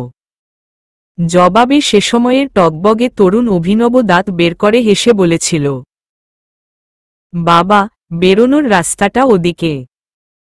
আজ বাবাকে স্টুডিওতে দেখে অভিনব সেই দিনটার কথা করে ম্লানমুখে ফোড়ন কাটল। এই হাতুড়ির ঘরে কেন বাবা? তোমার ছেলে তো কুমার শানু হয়ে উঠতে পারেনি এখনো। প্রত্যেক সময়ের মতো আলী সাহেবের ছেলের সঙ্গে বাকবিতণ্ডা করার প্রবৃত্তি ছিল না। তিনি অদূরে আসন গ্রহণ করে বললেন, আজ ঝগড়া করার ইচ্ছে নেই, বয়স বাড়ছে, হায়াত কমছে। তোমরা দুটোর জন্য কিছু জমি জমা নিয়েছিলাম বহু বছর আগে, সেগুলো বুঝিয়ে দিতে এলাম। বলা তো যায় না কখন কি হয়। অভিনবের বুকের ভেতরটা যেন কেউ একজন এক মুহূর্তের জন্য মুচড়ে ধরে পরক্ষণেই ছেড়ে দিল। সে বাবার দিকে একটু সময় তাকিয়ে থেকে থেকে ধীরভাবে বলল, আমার জমি জিরাতের প্রয়োজন নেই বাবা, তুমি ইহিতাকে দিয়ে দাও। তা দিব। কিন্তু তোমার আপত্তি কেন? তুমি কি আমার ছেলে নও? অভিনব গণ্ড প্রশস্ত করে হাসে। তুমিই তো সবসময় বলো আমি তোমার ছেলে হবার যোগ্য না। জানি বলবে ও রাগের কথা, কিন্তু এটাই সত্যি। বুঝতে পারছি তোমার মন দিল ভালো না। পাক ধরা ভ্রজরা উঁচিয়ে একটা নিঃশ্বাস ছাড়েন তিনি, আমি তবে উঠি। অন্যদিন কথা হবে এ নিয়ে। বলতে বলতে আলী সাহেব উঠতে গিয়েও আবার বসে পড়লেন। ভালো কথা। আশার সঙ্গে কথা হয়েছে? কেমন আছে ও? মেয়েটার জন্য মন কেমন করছে? আমার বড় ন্যাওটা। সার সার করে মাথা খায়। সবকিছু পাল্টে গেছে। তোমার মা তোমার কথায় কষ্ট পেয়েছে। সময় হলে একবার দেখে এসো। কিছু হয়ে গেলে নিজেকে ক্ষমা করতে পারবে না। বলতে বলতে উঠে দাঁড়ায় আলী সাহেব। অভিনব নিজের চমক লুকিয়ে শান্তভাবে বলল, মায়ের শরীর খারাপ? একটু। বলে আলী সাহেব নথিপত্রগুলো বগলদাবা করে প্রস্থানোদ্যত হলেন। অভিনব বাবাকে পেছন ডেকে বলল, আশাবরীকে নিয়ে তোমার কি মতামত বাবা? তিনি ঈষৎ ঘুরে দাঁড়িয়ে বললেন, আমি ওসব সাতপাচে নেই, ও তোমার মা ছেলের ব্যাপার। তবে আশাবরী যাতে মাঝখানে বলির পাঠা না হয় সেদিকে খেয়াল রেখো। বলেই আর না দাঁড়িয়ে মেঝেও দৃষ্টি নিবন্ধ করে বেরিয়ে গেলেন তিনি।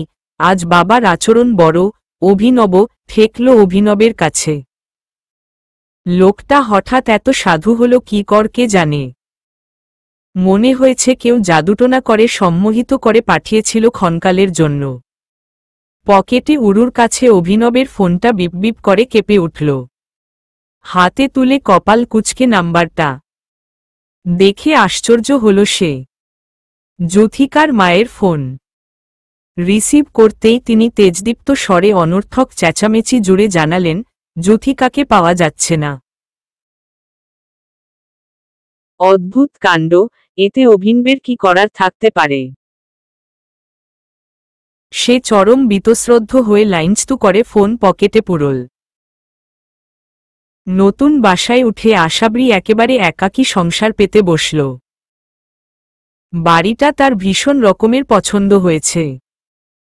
গত 2 দিন এসে ছোট্ট খুপড়িটার এমুড়ো ওমুড়ো সস্তামন্দা জিনিসপত্রে হাতের কাছে যায় জুটে তা দিয়েই সাজিয়ে চলেছে। 4 তলার একটা ব্লকে ছিমছাম নৈসর্গিক আলোকোজ্জ্বল বাড়ি। একটি থাকার ঘর, একটি ডাইনিং, বাথরুম আর একটি গলির মতো চিকন হেসেল। সব মিলিয়ে আশাবরী যেমনটা প্রত্যাশা করেছিল ঠিক তেমনটিই। এত চমৎকার ও সুবিধামণ্ডিত একটা ভাড়া ঘরের সন্ধানের জন্য গায়ককে সে মনে মনে অজস্র বন্দনা না করে পারল না।